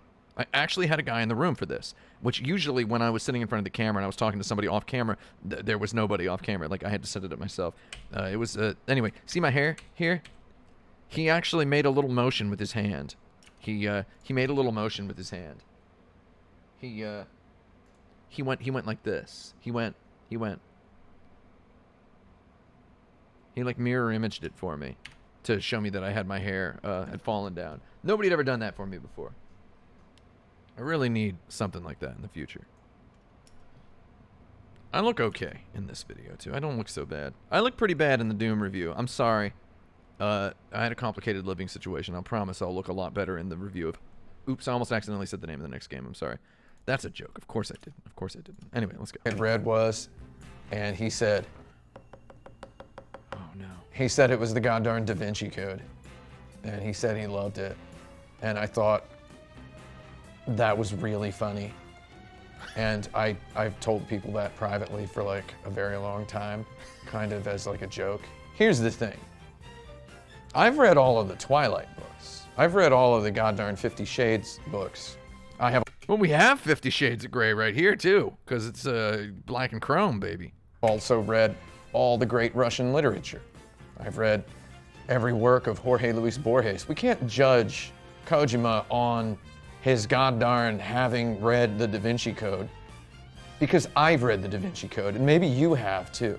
I just thought it was really funny for several years that was the book he said he had read. Hideo Kojima's death. Perfectly structured joke. It's perfect. I'm sorry. I'm sorry. That was scripted too. I don't want to spoil it. It seems like that's off the cuff. I'm sorry. I can actually kind of do something that I don't know if you all thought that was me naturally. That was scripted. I memorized that as a monologue. Perfectly structured joke. For me, that, in case you're wondering, if you ever need to get me a birthday present, that is my favorite kind of joke. Is we can't is you explain it, right? You tell a story and then you go, I did this and I felt bad about it, and then I actually think it's okay. It's like I've read all these books. We can't judge Hideo Kojima on having read the Da Vinci Code. It's just I thought it was funny for several years. Let's actually go back. Branding Oak. Hold on. On Borges. I've read every Here we work go. of Jorge Luis Borges. We can't judge Kojima on his goddarn having read the Da Vinci Code because I've read the Da Vinci Code, and maybe you have too. I just thought it was really funny for several years. Yes, I just thought it was really funny for several years. Except, I played it down a little bit. I didn't go. I just thought it was really funny for several years. Is how I would have read it if I wanted it to be read as a joke. Though since this is supposed to be an on-camera interlude that I'm doing, it's supposed to be. I'm playing. I just thought it was very funny for several years. And then someone's like, "Oh, you sound like a psychopath when you say that." It's like, yeah, I know. It's part of the joke. That was the book he said he had read. Hideo Kojima's Death Stranding opens with a quote from a short story called here's my Nawa, big meaning flex. rope, My by big the Japanese flex. Hold story on. called Here we Nawa's go. Death. That was the book he said he had read. Hideo ready. Kojima's Death Stranding opens with a quote from a short story called Nawa, meaning rope, by the Japanese author Kobo Abe. Death Stranding goes on to lay down and gently massage the theme of human connections in a manner that would do Abe's story proud. In case you've never read that story, by the way, I would recommend you read it. It's not very long. Unfortunately, I couldn't find an English translation of it available anywhere, so I translated it myself and put it on medium.com just for you. Over the course of its narrative, Death Stranding will recall themes and motifs of Hideo Kojima liked my tweet where I said I translated Nawa into English. So there you go. And then when I met him at a party a few nights later, he said, "Oh, you're the guy who translated Nawa into English." And I was like, "Yeah, dude." Death Stranding will recall themes and motifs of science fiction and speculative fiction from over a long stretch of decades. Voracious readers might notice tinges of Thomas Pynchon's postmodernism, Kobo Abe's pointy absurdism, or even a little Haruki Murakami. There was the box man just replaced on that keyframe. Box.psd, baby. Box.psd. Tinges of Thomas Pynchon's postmodernism, Kobo Abe's pointy absurdism, or even a little Oh, I got told that I mispronounced Thomas Pynchon's name. And I was like, nice. First of all, I was like, nice. Second of all, I was like, I bet I've read more of his books than this person telling me I mispronounced his name has. Kobo Abe's pointy absurdism, or even a little Haruki Murakami magical nonchalance. Perhaps most relevantly, the story evokes memories of the works of Arkady and Boris Strugatsky, authors of the novel Roadside Picnic, which, yes, became the film Stalker. Kojima Productions' studio mascot. I was just telling somebody today, I was telling my buddy Brent Porter that he should read Hard to Be a God, because everybody's talking about Dune right now. And I'm like, oh, Hard to Be a God has a tiny bit of Dune vibes. And also, for being a novel written by the guys who wrote the book that inspired that was later adapted into the film Stalker, Hard to Be a God, especially for a film that was adapted into the film Hard to Be a God, one of the most disgusting films you can possibly watch. It's really difficult to watch. It's hard to get through. It's hard to be a guy watching. It's hard to be a viewer of that movie. Hard to Be a God, the book is actually like super, super readable and fun, and it deals with some big themes in a sensitive, neat way. So it's neat. Anyway. Stalker. Kojima Productions' studio mascot, the skeleton face astronaut Ludens, is possibly a reference to a race of beings from the Strugatsky brothers novel The Time Wanderers. That's the final book of the Noon universe. Which... Here we go. Okay, so this, I got hated on for this little title joke.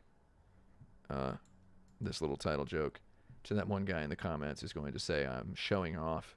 If you can read this text, you can read all these books too. It's fun. It's not, you can.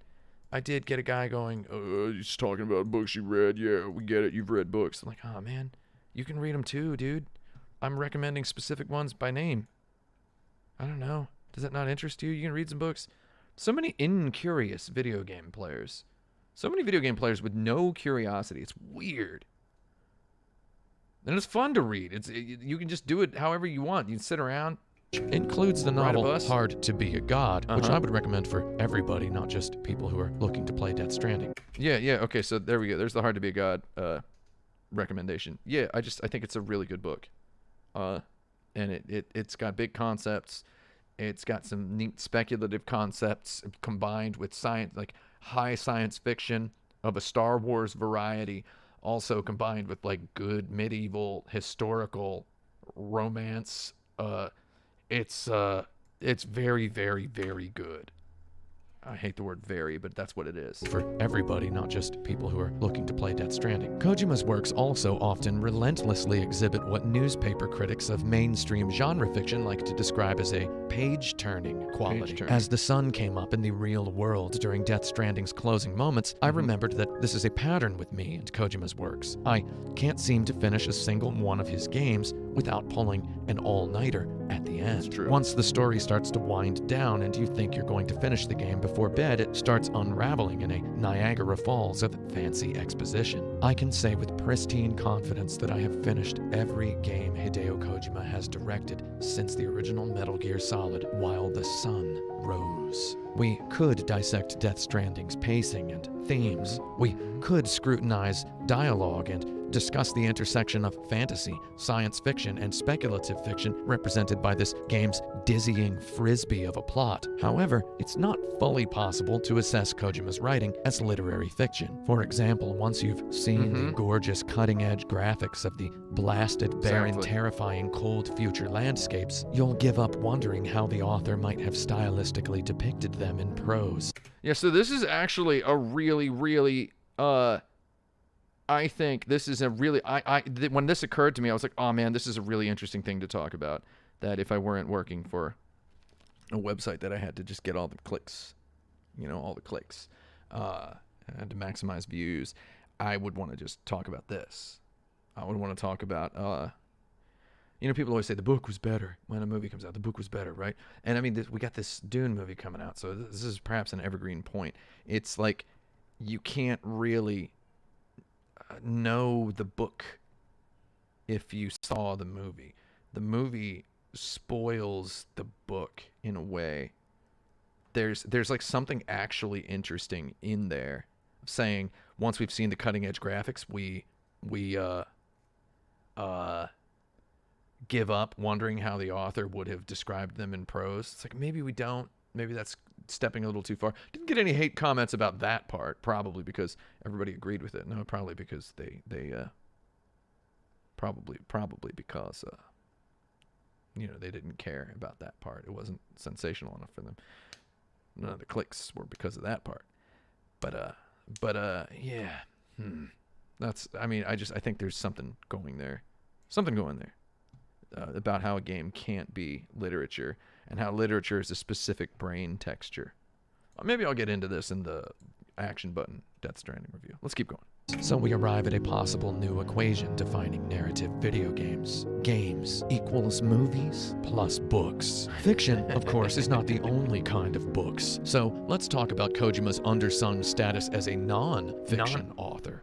Boom, non-fiction. Here we go. Here's the part I keep getting tweets about now.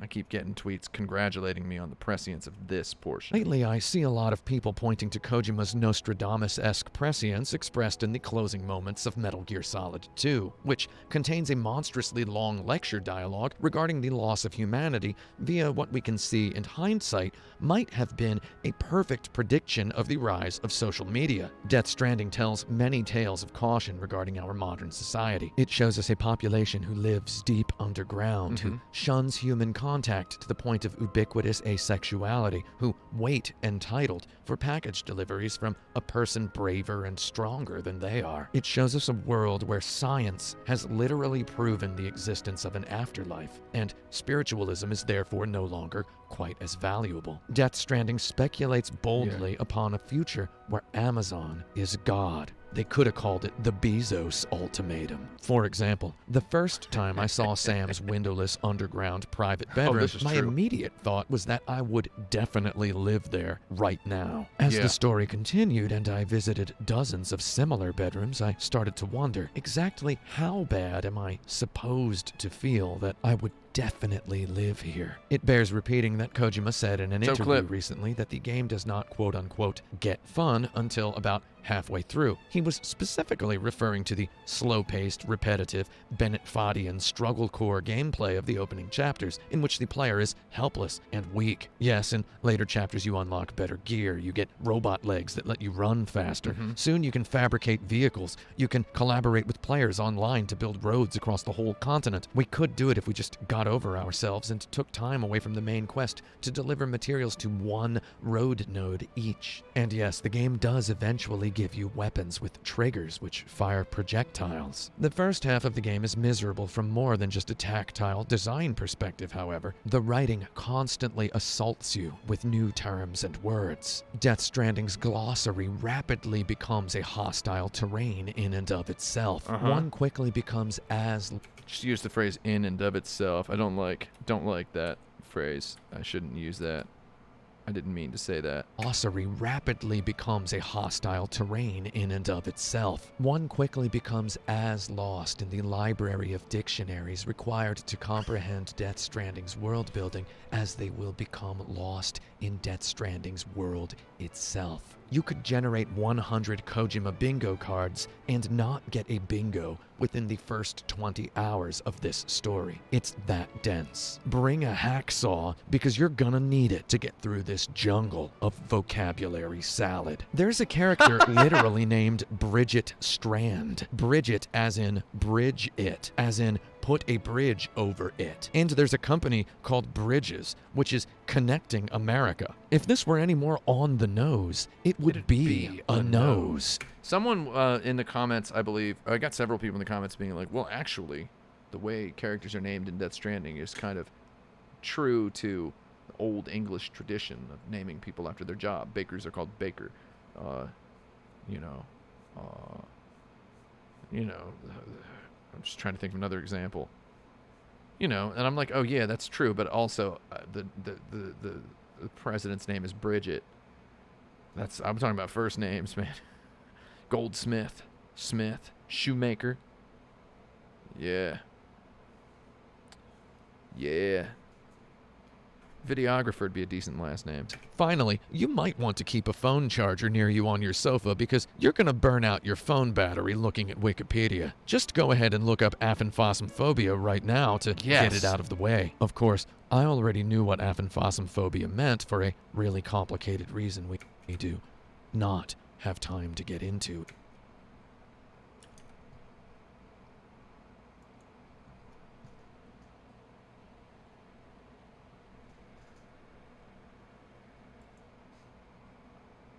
Okay, wait. Maybe we don't have time to get into the complicated reason now. Maybe we'll do that later. Let's just keep going here.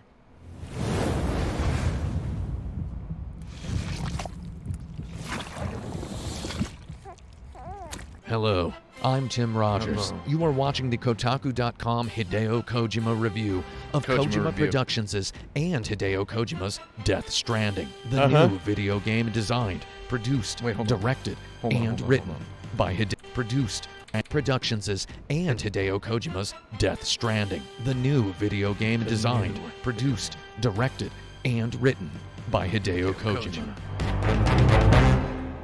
Recently, Hideo Kojima made a tweet listing the areas in which he was involved in Death Stranding's development. Oh, It was no. a long list of areas. Some people felt squirmy about his self-pride. They saw him as minimizing the work of his large team of talented developers. Others said that maybe it was a ham-fisted translation mishap, that Kojima was merely saying he was involved in all of these areas and that he took responsibility for them. I say it's a little bit of both. On the one hand, everyone I know who has ever worked with Kojima says the man has nuanced self-awareness and an excellent sense of humor. On the other hand, yes, the man is proud of himself. I have played all of his latest video game, and I declare with a critic's distance that he deserves to be proud of himself. Whether Boom. Kojima is a true auteur or a good artist or whatever is a ticket to a boring conversation. For best and for worst, Kojima is more himself than any game director out there. The buyer of a Hideo Kojima game understands the pedigree of the product from moment zero. Kojima's games are full of himself, to a degree no one else's games ever have been. Yes, certainly we definitely should have more games of such towering budgets, helmed as visionarily by more diverse creators. I'm sure plenty of people out there could do what Kojima does given the opportunity. It represents a puzzle right now, today, to review a game directed by Hideo Kojima without addressing the opportunity Kojima brings with him from Konami. Death Stranding is a large game made by technically a new studio, though that doesn't qualify it as just some indie game. Let's instead appreciate the fact that Kojima got the huge blank check to make this enormous, bonkers, bizarre, book-like video game because of his history.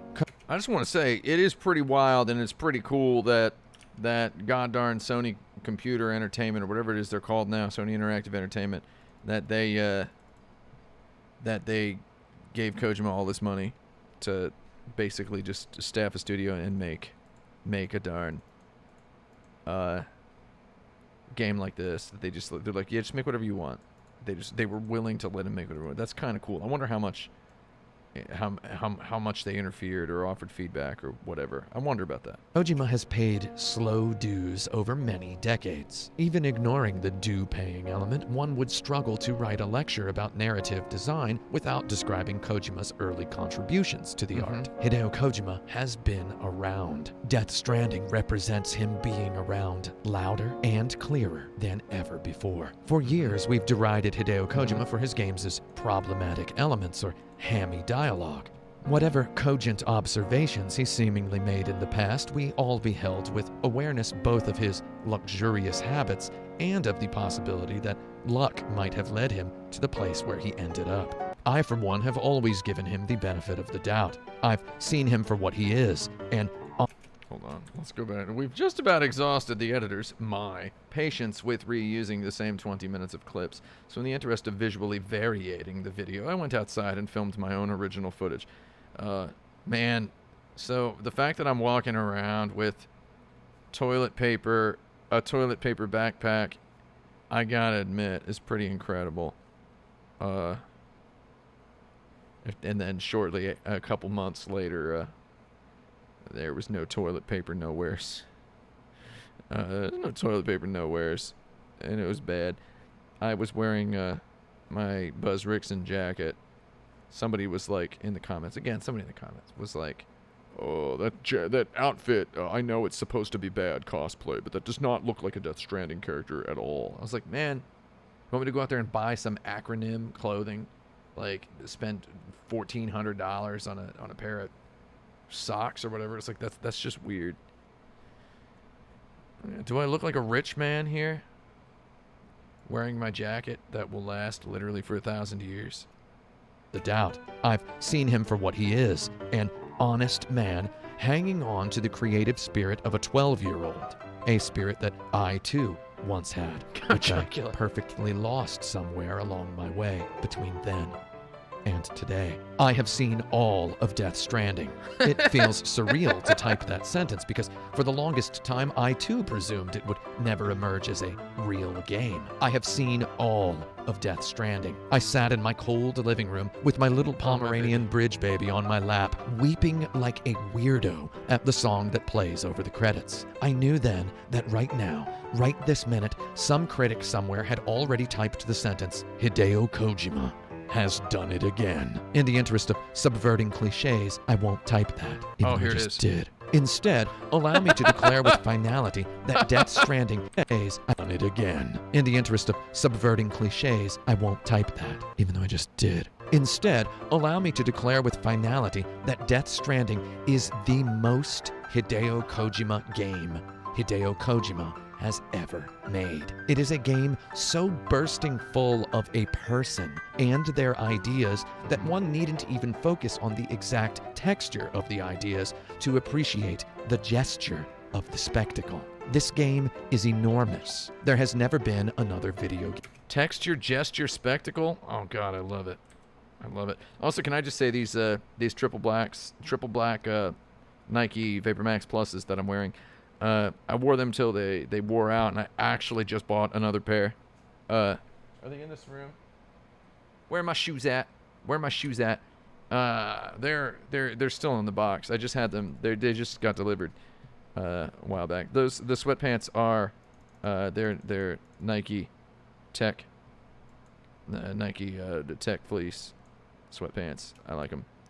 They're the medium size. Anyway, let's keep going. Is enormous. There has never been another video game like it. At long last, I feel perfect vindication at having given Hideo Kojima the benefit of the doubt for the past 2 decades. In its cheekiest Kojima moments, Death Stranding nails me to the wall with unexpected laughter. I can actually I'm going to say now, since I don't live there anymore, this is literally where I lived. That's the apartment I used to live in. The gesture of the spectacle, the texture with its texture. It impresses with the gesture of the spectacle. Texture, impresses, gesture, spectacle. Had a good time with my slant rhymes there. Heating's still broken. You're definitely, you're misunderstanding several things. Number one, I don't live there anymore. Number one, the heating was never broken. It was something else. I'll leave it to you to spelunk into the record. Yeah. So, I don't live there anymore. Also, this Schaefer Funeral Home across the street, grimly, whenever I trekked during coronavirus time, whenever I death stranded my way to the supermarket, which was up the hill there to the Key Food, that was just down the way.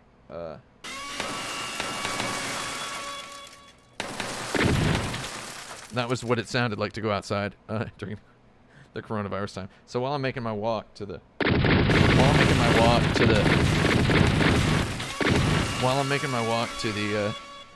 supermarket during coronavirus time, everybody thinks that's Godzilla. It makes me so sad. It really makes me so sad that people think that's Godzilla. Like, Godzilla has an extremely distinctive sound, and I made a different one. Anyway, every time I walked up there, there was just ambulances and hearses parked out in front of this funeral home. They did a lot of business. In fact, there was a story in the New York Times that was it had the headline that was like, New York City funeral homes are overwhelmed, and it was a picture of this funeral home. Yeah, I was like, oh God, I gotta get out of this world.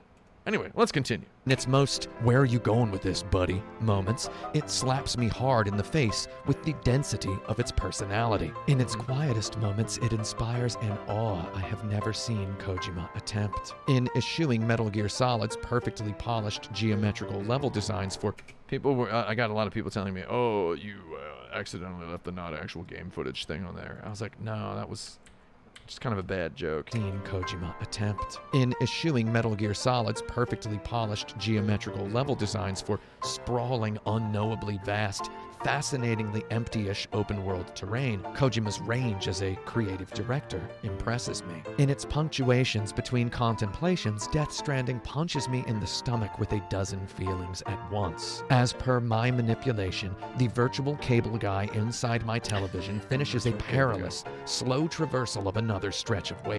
I mean, he's a cable guy. Mario's a plumber. He's a cable guy, right? Right? Wait, Calvarock, what joke is it you didn't get? Oh, yeah.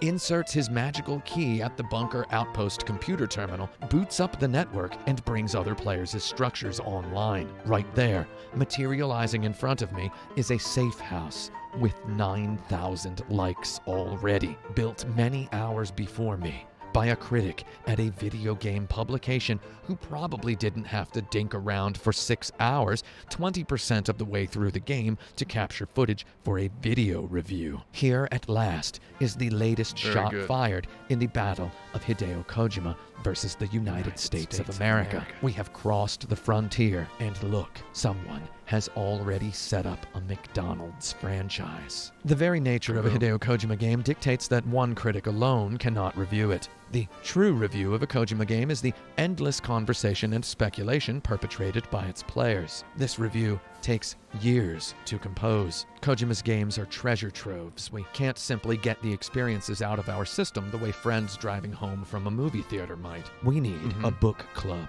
The true review of Death Stranding will be visible in the REI Core nylon jumpsuit attire, which shall rise into ubiquity around 2021.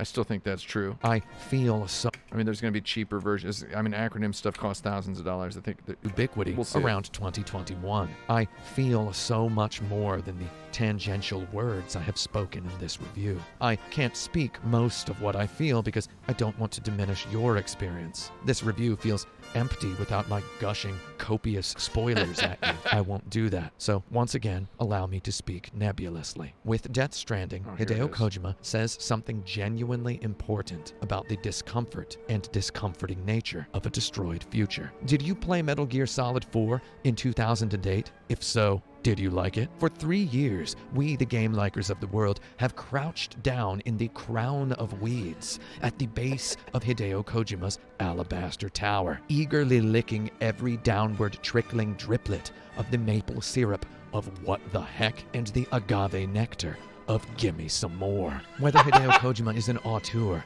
a genius, an artist, all three, or none of the above, nobody in the game industry builds mystique or puts together an interactive entertainment experience like Hideo Kojima. When Metal Gear Solid 4 arrived in 2008, an elephant strutted into the room with it. Here was a game whose like we might never see again. Metal Gear Solid 5 exists, though by that point Kojima had gone Hollywood with power, his inner misfitism crushed beneath game designerly restraint and the will of corporate overlords. You cannot convince me that Metal Gear Solid 4 does not represent the shrillest artistic scream yet heard in the AAA gamosphere of its time. Metal Gear Solid 4 presented me with a masterpiece of such peculiar structure that in order to adequately review it, I felt the need to review what I considered the 25 best games of all time, only so that I might lovingly put not Metal Gear Solid 4 at the top. At the time of Metal Gear Solid 4's arrival, a friend remarked that we had never seen and might never see another game like it. Metal Gear Solid 4 had baked so long and so fully in the lore of its forebears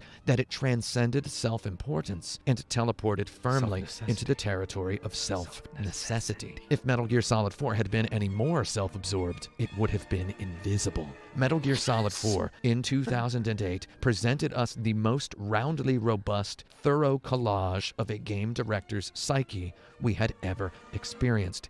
Maybe some of it was dumb. Maybe some of it was gross. Maybe some of it was tedious. Maybe some of it was problematic. Absolutely all of it, however, was Kojima. Never before had a video game so clearly, loudly been the product of some definitely existing person. Yeah, there you go.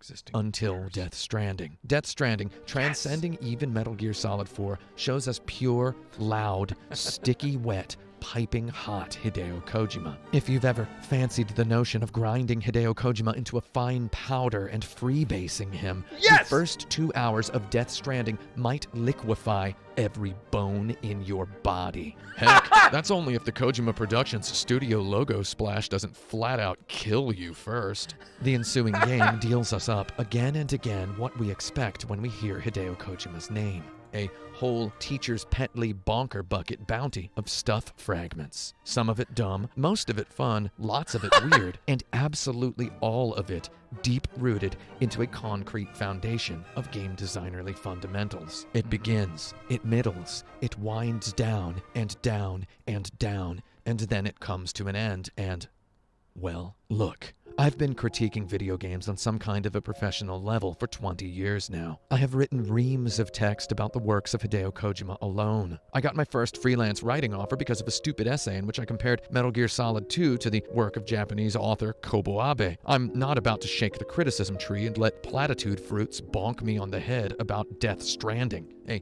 game that literally begins with a quote from a Kobo Abe story and ends with, well, you'll see. I'm not going to say it. I'm not going to say, Hideo Kojima has done it again, even though I did just say it. Instead, I'll say this. Hideo Kojima has finally done it. Hideo Kojima has finally done it, I say here. And with the final trailer that he released minutes before I came into this room, he finally did it really hard. He did it like 800%. In closing, when I completed Death Stranding, the sun was just about all the way up. I lifted my sleeping little puppy off my lap and put him into his cage. I locked the gate while he slept in his little pink bed. He didn't start yapping at me until I was already halfway done brushing my teeth. I went out to his cage and looked at him. He was jumping up and down, panting, yipping, poking his little paws out at me. What a remarkably, shockingly honest creature.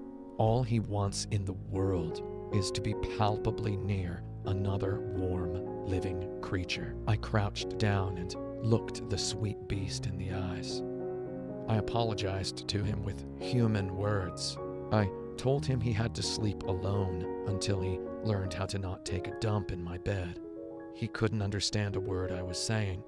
He rubbed as much of his little head against my hand as he could through those plastic cage bars. The creature was hungry enough for even the tiniest little touch. Lacking human words, potently possessive of superhuman honesty, this puppy pressed the top of his head at the tip of my index finger. The gesture of this little puppy following the spellbinding, head-aching, sun-rising all-nighter conclusion of Death Stranding brought me, for a moment, literally to tears. I got in bed. My girlfriend woke up for a moment. She asked what time it was, and I answered, definitely time to go to bed. She asked, did you finish it? I said, yeah. She asked, was it good? I froze.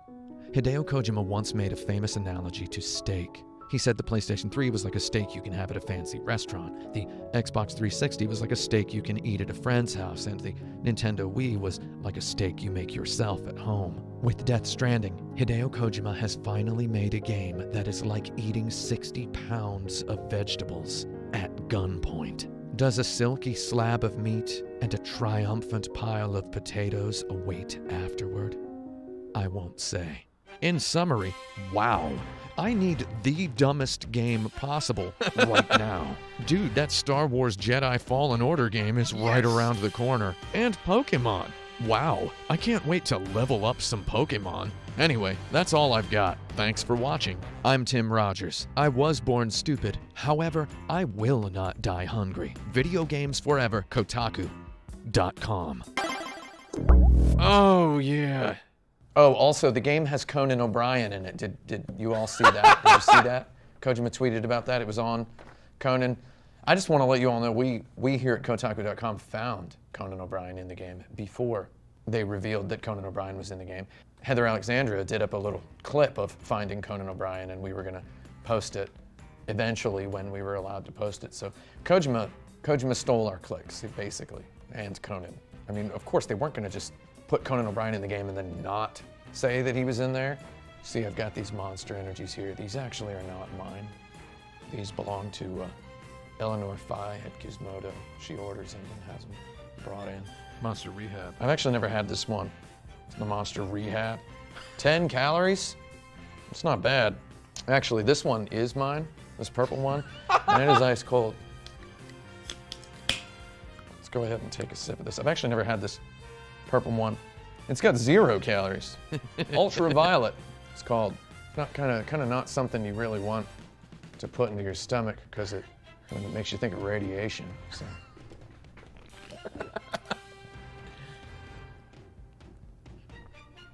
Tastes like something you drink in the old high school cafeteria.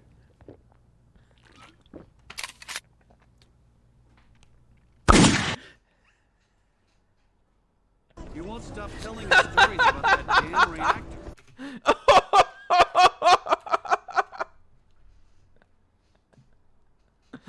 It tastes like something you drink in the old high school cafeteria. That was my own like sort of David Letterman impression is what I was doing there, in case it wasn't clear. Oh, do you see it actually calls it Black and Chrome Edition? Hold on. Let's see this again. You drink in the old high school cafeteria.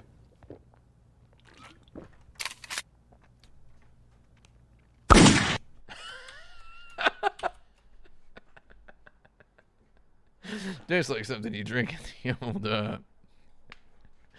high school cafeteria.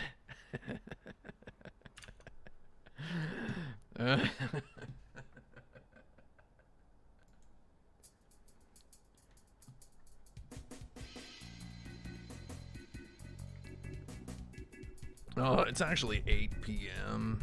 We've been doing this for what? It took 3.5 hours to get to the... Maybe we'll go through the... If you liked this kind of stream, let me know. You know what? This isn't a cop-out. I'm sorry, this isn't a cop-out. I'm not going to do the Final Fantasy VII Remake review at this time.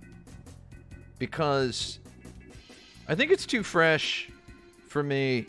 I think it's too fresh. I think I still remember way too much about it. I think I still remember way too much about this video. Also, it is over 3 hours long. And it would take us a million years to get through. I think it would be fun to do like a marathon 8-hour stream in like... What if? For Cyberpunk, I watch them all. After finishing the Cyberpunk video. What if I did that? What if I watched them all, commented on all of them? I don't know how my darn audio channels got messed up. Like I opened the channel mixer and then closed it, and it had just messed up all the audio channels. I want to see what my hair looks like. What does my hair look like? See, that's decent. It looks decent. Ryan Taylor, if you're watching, Saturday. Oh, it keeps going out of focus. If this hair here like comes down at all, like this keeps coming down, let me know, okay? Can't tolerate that for the... I'm actually going to probably slick it back like in the Final Fantasy VII Remake thumbnail for this video that we're doing about... Oh! Almost spoiled it again. That's not true. I have complete control over what I say. Unfortunately. Anyway. Wait, hold on. Let me actually see. Here we go. I'm seeing everybody talking. Did you get a haircut while you were listening to this stream? Is that a joke? I don't understand. Or did it give you a haircut?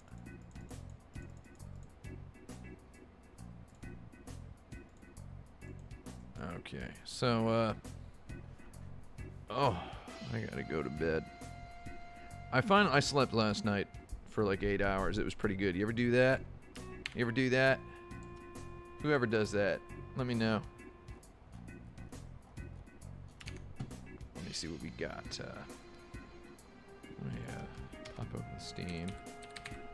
Bought that Tony Hawk Pro Skater on the Epic Game Store because I'm a Jag off, and I really want to play it. Does anybody know if it does ultra wide? Does it do ultra wide? Does it do ultra wide? Tell me. Does it do 21.9? Can I get that 21.9? Does it do 21.9? I'll figure it. I think every game does 21.9 these days. Because I launched that Red Dead Redemption 2 in 21.9, watching it CinemaScope. It actually works incredibly well. I got bad eyes, but they like a treat. Which is why I must get the most expensive fancy TV. Oh, Death Stranding requires an update. Uh-oh. Uh-oh. Uh-oh. Oh, sleeping from 6 p.m. to 6 a.m. That's good. It does up to 32.9? You don't need 32.9. 32.9 is trash. No, I mean, it's not trash. Whatever. I think my 21.9 is just right. 32.9 is basically just two 16.9 monitors without a dividing line between them. Can't see because my glasses are off. What do we got? Kind of want to play a video game. Oh, I was able to get it very deeply discounted from Alienware. I got the Alienware 34-inch 120 hertz overclockable to 144. I got the Alienware. I got me that Alienware. Oh. Let's ask Ryan Taylor, how's that export going? I'm asking him on I asked him on Discord. Are you watching the stream? I don't know if he's watching the stream. Maybe he's not. It's okay if he's not. Nobody has to watch a stream. That's weird. Whoo! Haven't found a TV cabinet I like yet. Oh no. Have I tried Flight Simulator yet? Nope. Unfortunately, the first thing I did upon getting my computer back into my possession was started editing a goddamn video. And it was so much work. It was a lot of work. I gotta get that BDI, dude. Do not confuse me for a rich person. It's the saddest thing in the world when people think that I'm rich. I'm not rich. One of the most frequent comments I ever got on Kotaku.com was about how my parents pay my rent. Which is weird. Your parents pay your $4,000 rent. And it's like, oh, my rent's not no $4,000, man. I was paying like $1,200 at that point. And I was paying it myself. And it's a little weird. The reason you get a nice backpack, yeah, people do think I'm 24 years old. You're gonna think I'm pretty old when you watch this Doom review, though. I'm just gonna, I went for a thing with the Doom review. I tried to make my hair look like John Romero's hair in the Sword photo. Do you all know the Sword photo? Does everybody know the Sword photo? Do you know this Sword photo? Anybody? Do you know this photo I'm talking about? Do you know it? Do you know it? Do you know it? It's this one. Tried to make my hair look like John Romero's in that photo. And funny story here. Funny story. It didn't work, and it just looks bad. It didn't work, and it just looks bad, and I just look like a complete... I look so bad in this review. But, that's my story, and I'm sticking to it. Also, I had gained about 40 pounds. I gained 40 pounds, and I've now lost about 20 of it. Between the filming of the review and the publication of it, I've lost about 20 pounds. I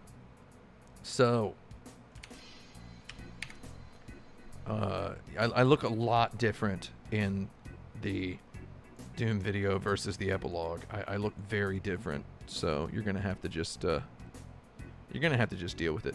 Yeah, so I figured that having good hair in this video, like Final Fantasy VII, I told Ryan Taylor this the night before, because we were gonna go at the Target in South Bend, Indiana. There was a Sport Clips in the lobby. And I thought, oh, Sport Clips is probably a place that can give me the haircut I need. Sport Clips can probably straight up just give me the haircut I need, and they can probably do it in 20 minutes, right? Because I just wanted a manly haircut, right? A manly haircut. And then I literally told him, I'm like, you know what? I think it looks kind of funny if I slick it back, if I just brush it back, and look kind of like a disaster in the video. And I was like, there's a lot of hair, and it takes a whole lot of this product to slick it back, but I don't think the joke plays. And 500, 600, 800, 1200 times during the I almost said development of the video. Let's face it, these videos are about as hard as developing video games. So take that to the bank. I know other YouTubers who take it easy. They make it look easy because it is easy for what a lot of them do. What we do here at actionbutton.youtube/.com, what we do here is not god darned easy, okay? It's not easy. We're not just clicking and dragging things on the screen. Every headache is a migraine over here, let me tell you. God darn it, I hate it. I hate making these videos. Time to feed the younglings. Oh, order 66, baby. Order 66 your younglings with some poisoned chicken nuggets. Don't do that. Don't do that. So yeah, anyway, the joke just doesn't play at all. And I just look like a guy with like psychopathically terrible hair. Like I look incredibly bad in this video.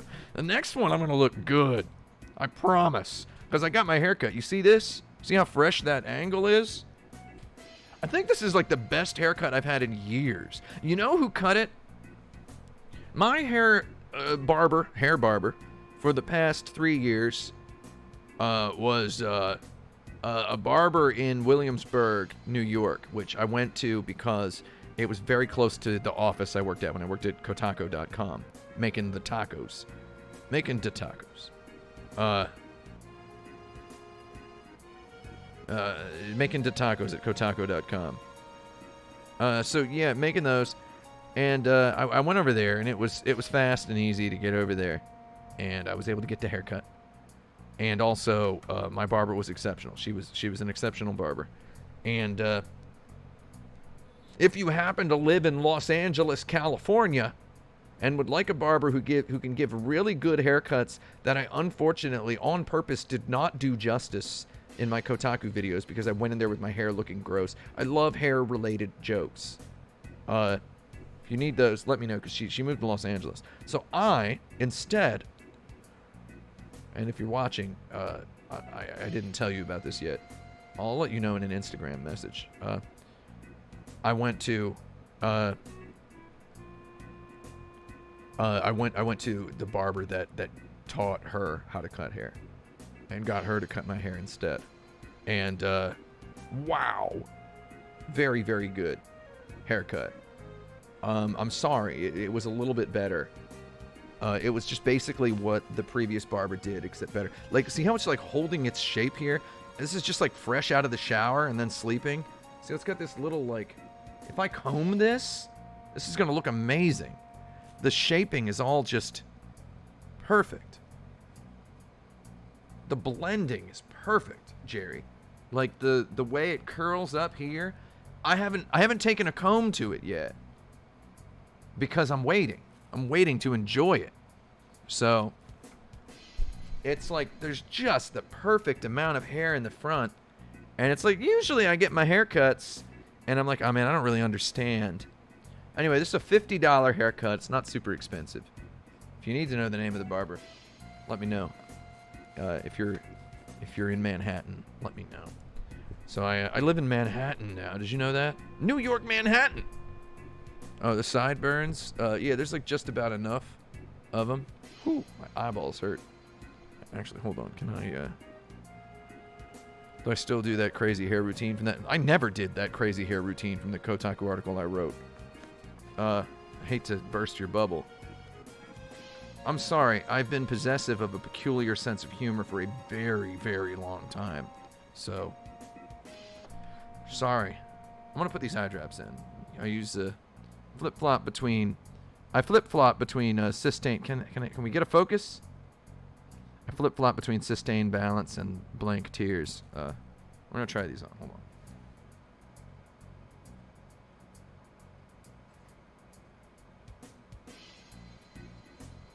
Oh, baby. Sustained balances are good. I mean, I did some of that stuff in that routine. Looks like the export of the action button review of Doom finished 5 seconds ago. Video is exported, everybody. I don't know if you knew, but this was the export party, is what this was. Basically, I thought I would watch some videos while exporting. So, we're looking at... upload's gonna be fast, I reckon. Though, YouTube processing is gonna take a while. So, we're gonna process it on YouTube. And, I'm hoping to launch it. God, I guess I'm gonna... I get a lot of notes from readers about premiere times. People like being there for the premiere. It's just gonna have this. It's been a while since a video has come out, my friend. Yeah, Art Vandalay, importer exporter Jerry. It's been a while since we had a video, so I am just gonna premiere it when I can. People keep asking. They keep asking, are you gonna get these things on a schedule at some point? Of course, I am. It's just I'm starting basically what I'm doing here. When you see that number on the Patreon, don't think of that as a person's salary. Think of that as a small company's budget, because that's what it is. That's a small company's monthly budget. Okay? And I've had a peek inside The Daily Show last week tonight with John Oliver. I've had a peek inside all of these places. And I'm going to tell you something. When you see this Doom video, I want you to know that we made that on 1/100th the budget of a single episode of some other show, of a TV show. 1/100th the budget, Jerry. Okay? So, please realize that the money we've got is it's enough that I can live better than a huge percentage of Americans. And the fact that we are basically living for very, very low rent here in this apartment. Incredibly low rent. The cut Patreon takes 8%. Takes 8%. Somebody's buzzing. Bippy Babbis, go get him! Somebody's buzzing, Jerry. Hold on. Come on up! That's what I said. It's my Jerry reference.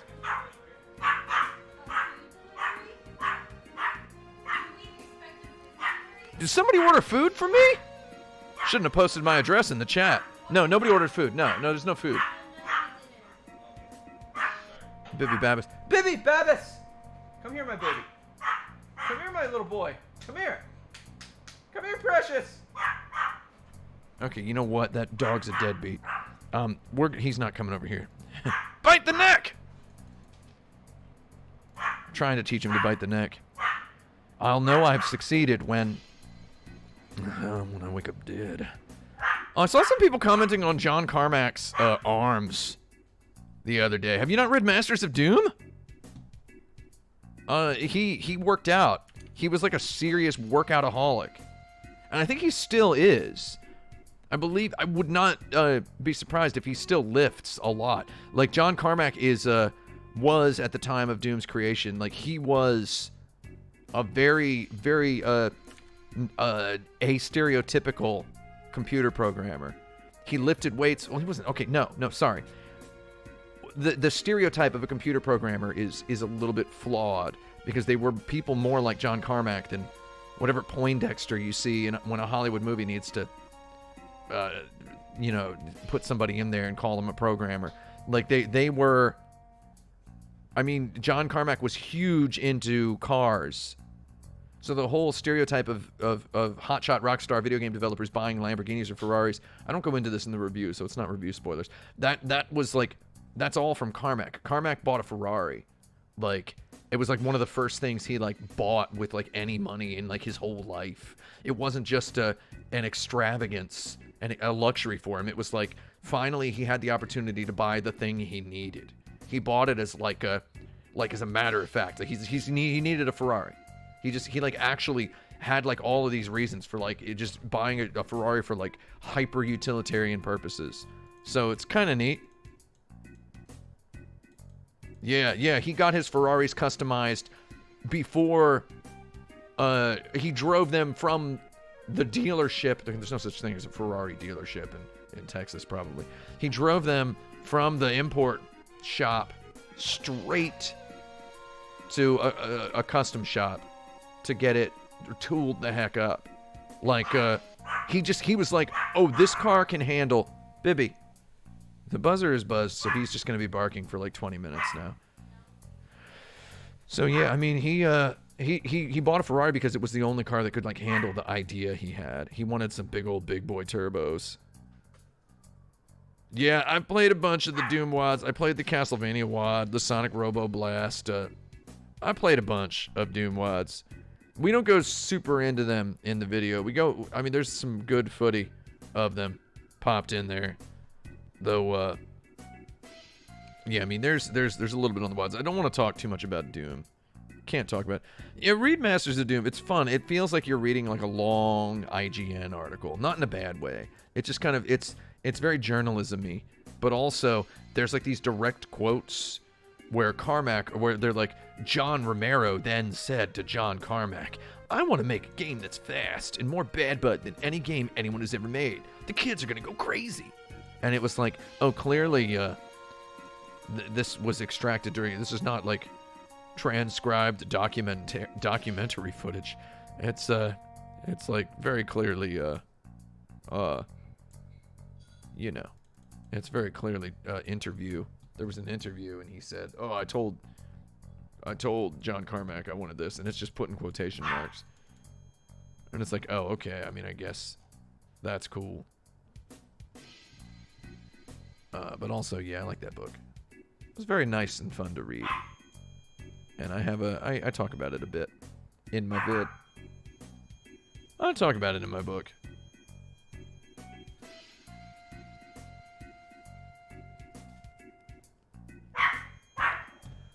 Dog is barking. Dog is barking.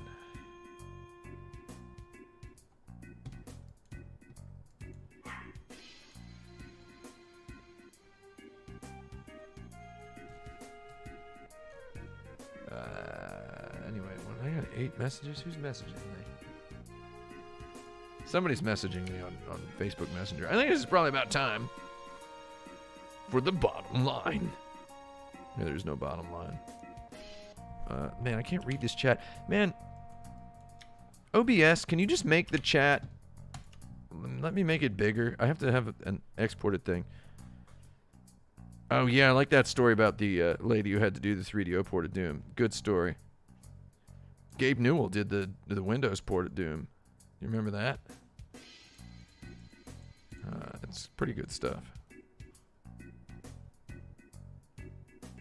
Was the GBA port of Doom part of your research phase? Oh, yeah. Again, all will be revealed.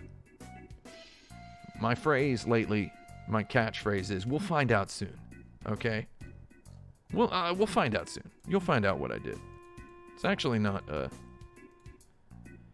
mean, I played a lot of Doom. There's a lot of Doom out there. A lot of Doom to play, and I played... God, I tried to play as much of it as I could. There's a certain point in your life when you just kind of... You gotta stop playing Doom. You just gotta stop playing Doom. Not today, though. Maybe I'll launch Crispy Doom. I'll launch Crispy Doom. Chocolate Doom. I would launch Crispy Doom. I like Crispy Doom. Maybe I'll turn the high resolution textures back on. Give my eyes a little bit of a rest.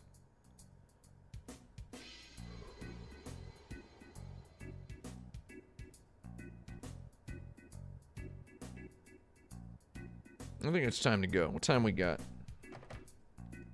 It's 8:20 p.m. Is it right to say 8:20 p.m. or are you supposed to say 8:20 in the p.m.? Let me know which one we're supposed to do in the chat. Like, which one's correct? 8:20 p.m. or 8:20 in the p.m.? Which one's correct grammatically, etiquette-wise? Let's ask the chat. Let's ask the chat. What do you say? A la PM? Yeah, that's right. No, people say in the PM sometimes. Okay, we got a poll going in the chat. I'm gonna make a vote as well. Ooh, we're getting 8:20 p.m. is when 8:20 p.m. 8:20 in the p.m. is 70%, 69%, 9 votes, 40, 31%, 4 votes, 26%, 5 votes, 72%, 18 votes, 28%, 7 votes, 27%, 9 votes, 73%, 24 votes, 26%, 9 votes, 26%, 10 votes, 76%, 32 votes, 80%, 39 votes, 20%, 20, 19, 10, 21, 11, 79, 80, 43, 20, 11, 80, 45, ooh, 21, 4, 13, 79, 50, you're killing me with this in the PM. 21 flowsies. 21 flowsies. In the AM. Yeah, not in the PM. You don't say that, do you? 69, 79%, 69. 20%, 18. 8:20 p.m. wins. I mean, surely a lot of people say in the AM. I know that. This song's good, huh? This song is great.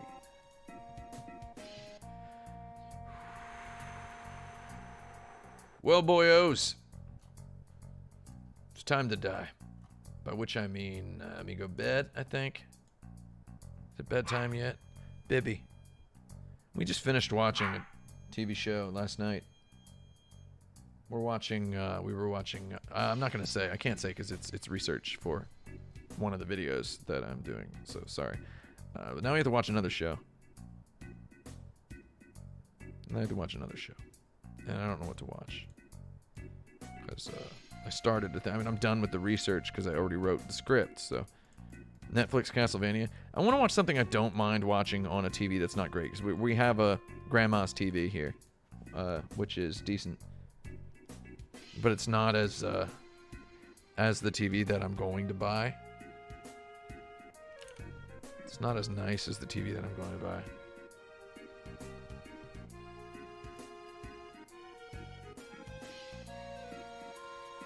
It's not as nice.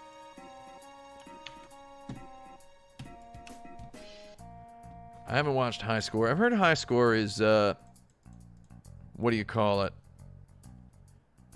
I've heard it's like very entry level. It's like, I don't think it could teach me anything. Some of my buddies worked on it. Full disclosure.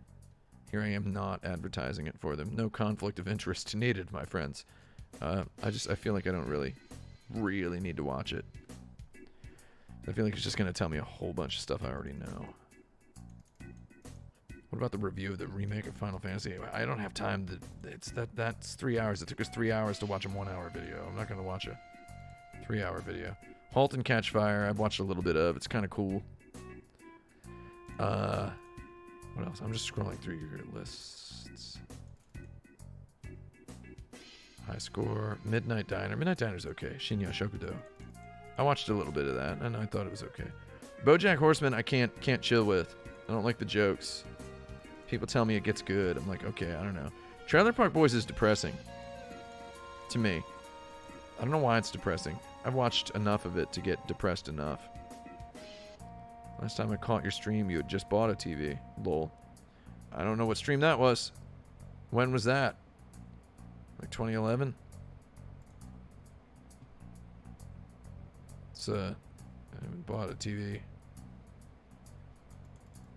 Anyway. Yeah, why was High Score made with Digital Foundry, Richard? Digital Foundry. I've seen Raging Bull a bunch of times. I'm buying an OLED TV. So you clearly would not want to watch Raging Bull until you buy the OLED TV with perfect infinite contrast ratio. Pipkin QQ, you watched 10 minutes of High Score and shut it off. Toys That Made Us, kind of a little too schmaltzy for me. No offense to it. There's just documentaries tend to rub me the wrong way these days. Have you seen Twin Peaks: The Return? Are you high? Of course. Second BoJack, if you've never seen it, got through 14 minutes of one episode of BoJack, and I despised it. I'm sorry. I really, really despised it. The jokes were very, very ham-fisted and overwritten. Extremely overwritten. Someday we'll talk about joke anatomy on here. Swery mentioned, all you know about High Score is that Swery mentioned it positively. Let me tell you something. Every time a psycho Nazi tells me he's gonna feed me lunch with a shotgun barrel in the neck or whatever it is, whatever weird psychotic stuff that people tell me they're going to, what hate crimes they tell me they want to commit against me on Twitter, I click on their profile and it always says followed by Swery, because Swery just indiscriminately follows tens of thousands of people, including psychos, freaks, haters, death threateners. I mean, Nazis. I mean, he follows a bunch of weird people. Probably follows some cops. I mean, it's clear to me that he's just not looking at his Twitter. So, don't really, I love Swery's games. I just don't respect that particular social media approach. Following everyone who follows you is proof that you just don't care. You're not listening. I listen to all the people I follow, so. Yeah. Anyway, let's keep going. Dark Crystal reboot. I would enjoy that. Trailer Park Boys, Redneck Seinfeld. Yeah, I mean, that's sort of what it is. I don't really need to. I don't feel entertainment looking at rednecks because I've known so many of them.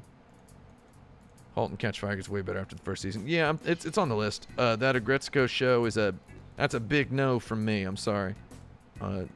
Couldn't watch something. I have qualms with the Sanrio Corporation. Just a couple of qualms. Dark. People talked about Dark. It's okay. Northern Exposure. I've seen Northern Exposure. UK Office. Are you nuts? Think I haven't seen UK Office? Are you completely nuts? Have you seen any of my videos? Of course I've seen UK Office. Ricky Gervais is an idiot now. Well, he's one of those guys. He fell off his bonker bucket. I don't know. He just won't stop talking about atheism. It's like, you're an atheist. Good work. You know, you worked it out. You proved it to yourself sufficiently.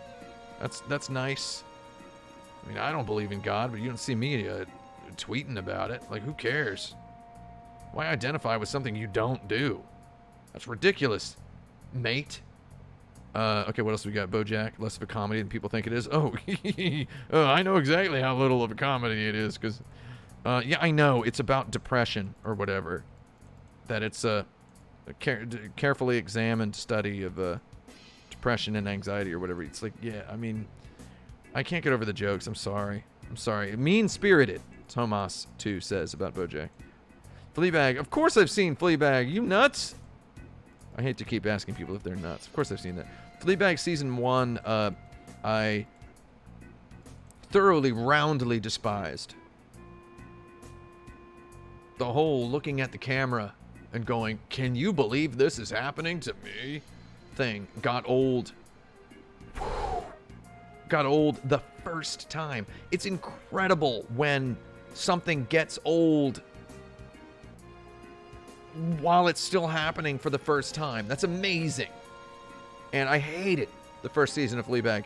And the second was one of the best novels I've read in years, is my review for that. So, second season really did it. Where was that in the first season, buddy?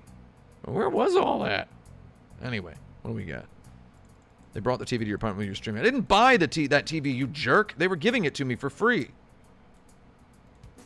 And it was I mean, no offense to that TV. I call it Grandma's TV. It was a trash can occupier compared to the TV I'm about to get. I need a 70. It's our bedroom TV. Come on. Just give a TV. I didn't buy a TV. Anyway. Raised by Wolves. I don't know about that. I have an article about Final Fantasy VI I mentioned in my live stream forever ago. I mean, who knows? I don't know what you're talking about. Fox's 1999 show has show Harsh Realm. I would like to watch 24. I watched some of 24. Scared of that OLED burn? Oh, you mean the urban myth of OLED burn? Not really scared of that. It doesn't really happen, especially if you're changing stuff. If you're changing stuff. What do we got? Minotaur. It's saying no offense, a hilarious joke. When I do no offense, yeah, I love doing that. Watch some Columbo. They took Columbo off Netflix. Is it on anything? I watched all of Columbo on Netflix. I mean, I've seen all of Columbo before, but I watched it all. First few episodes of BoJack suck. I like the rest of it. Yeah, they should have made the first few episodes not suck. Okay, I'm gonna go through the rest of these comments. Someone who watched all seasons of BoJack, I agree about the first episode. Yeah, should have made a better first episode. I'm sorry. Columbo's pretty good. Yeah, Columbo's real good. Apparently they're making a new Columbo. Mark Ruffalo. I really want to watch that Perry Mason on HBO. I am so ready to watch that. We're gonna burn. We're gonna rip through that when I get that OLED. I really want to watch that. Anyway, let's keep going. Columbo. Oh man, I'm scrolling. Even the showrunner of BoJack admits they spent too much time on jokes. Yeah, they should have. I got that Netflix money. Should have used it to do whatever they want. Can't get over it. Someone says BoJack's not mean-spirited. It's just real cynical. There's fine line, buddy. Fine line. I'm gonna keep scrolling. Letterkenny. Didn't like it. Leftovers. We just watched the Leftovers. It's in the whole ending part of my Final Fantasy VII remake. I mentioned the Leftovers like 12 times in that video. So yeah, I've seen the Leftovers. We were right in the middle of it when I started playing Final Fantasy VII remake. We finished it. Didn't really like the Leftovers that much until well, no, I mean, I don't know. The fact that they stylistically variate the 3 seasons a lot is kind of jarring, but I like it. And then the final couple scenes of the final episode were extraordinarily good, and I guess it kind of redeems the whole thing. It was a little bit Bioshocky. Am I getting one of those new RTX cards? No. I'm thinking about building a new system next year, at which point I'll get one. Even though I just got this system. Why would I be getting rid of a system I just got, especially one I got for free from Alienware before I even started making any videos, just on faith? I'll tell you. Because I would want to give this one to somebody else who's working with me. So, and it's beautiful. It's beautiful. It's like something like a $6,000 value I got for free. And what else do we got? 90s Star Trek. Really want to watch Next Generation. Really do. Lovecraft Country. No, I'm not watching Lovecraft Country until I get my OLED. So I need something to not... The Americans, I've seen the first season of The Americans and I love it. And I would love to watch more of it. It's just, I end up working too much and we watch dumb stuff usually. We've been watching Naruto. Didn't finish. I've seen all of Barry. Barry sucks. It has a couple good moments, but overall it's, reminds me of the sort of stuff that the white boys wrote in my creative writing class in college, the one I took in college. It's almost exactly. I have beef with Hello Kitty. Yeah, a little bit of beef. A little bit. It's an interesting beef. It's mostly with the Sanrio Corporation. I don't know how many comments I have left to look at. Fargo, the show. Yeah, I'd watch more of that. I watched the first 2 series, I guess you would call them. They're not seasons. I watched the first 2 Fargos. Maybe I'd watch the third.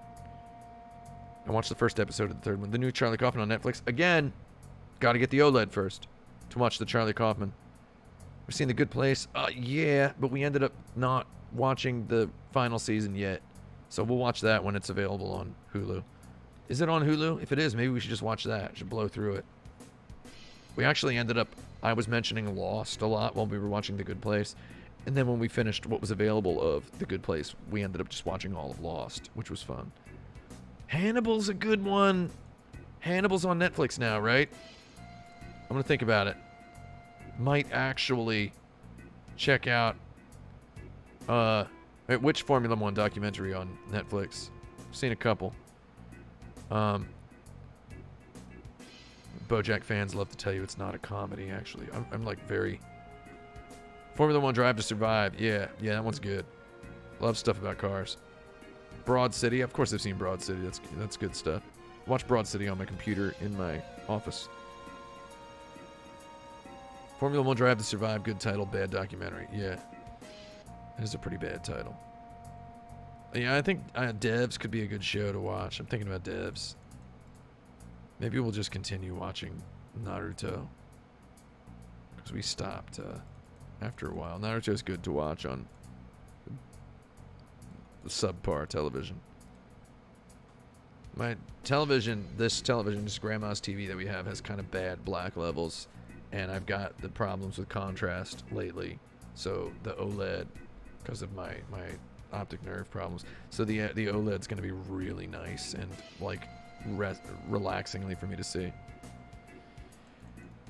I mean, our TV's in the bedroom right now because we don't have a sofa because we don't have any furniture yet. What do I think of the second season of The Young Pope? It's not the second season of The Young Pope. It's the sequel to The Young Pope. The Two Popes. Again, didn't watch that yet. Been working about 100 hours a week. I'm sorry. So, I mean, I haven't watched so much stuff. LG's got that burn-in protection. Yeah, burn-in protection is kind of like blast processing. It's just kind of always been there. Burn-in on OLED is it's a very tricky subject, and it's not real. It's not really that real. I've seen John Boyce's 24 video. I've seen the first 2 seasons of 24, and I would like to watch more of it at some point. Seen all of Downton Abbey. Barry season 2 again had that one good episode with Daniel Bernhardt, the fight episode. Although it's yeah, whatever. Can't wait to watch Perry Mason. No, we didn't finish watching Naruto. Are you nuts? I think you're asking Golak. I think you're asking me that as a joke. Naruto's like 900 episodes. We got up to about episode 150. Armando Iannucci is a great British comedy writer. I'm so sad to see. I'm just imagining that you're recommending him to me that way, and that would make me so sad if you did. I'm just assuming you're talking to somebody else. Of course I know who Armando Iannucci is. He did The Thick of It. Armando Iannucci also, if you just look up Armando Iannucci O.J. Simpson on YouTube from one of my favorite videos, a YouTube video that I like a lot. HBO's Rome, I've seen that. Of course I've seen that. Yeah, I'm thinking of putting on One Piece later. At some point. When do you get the full rundown of your teacher's writing maxims? Man, there's too many comments for me to get through. It's just scrolling.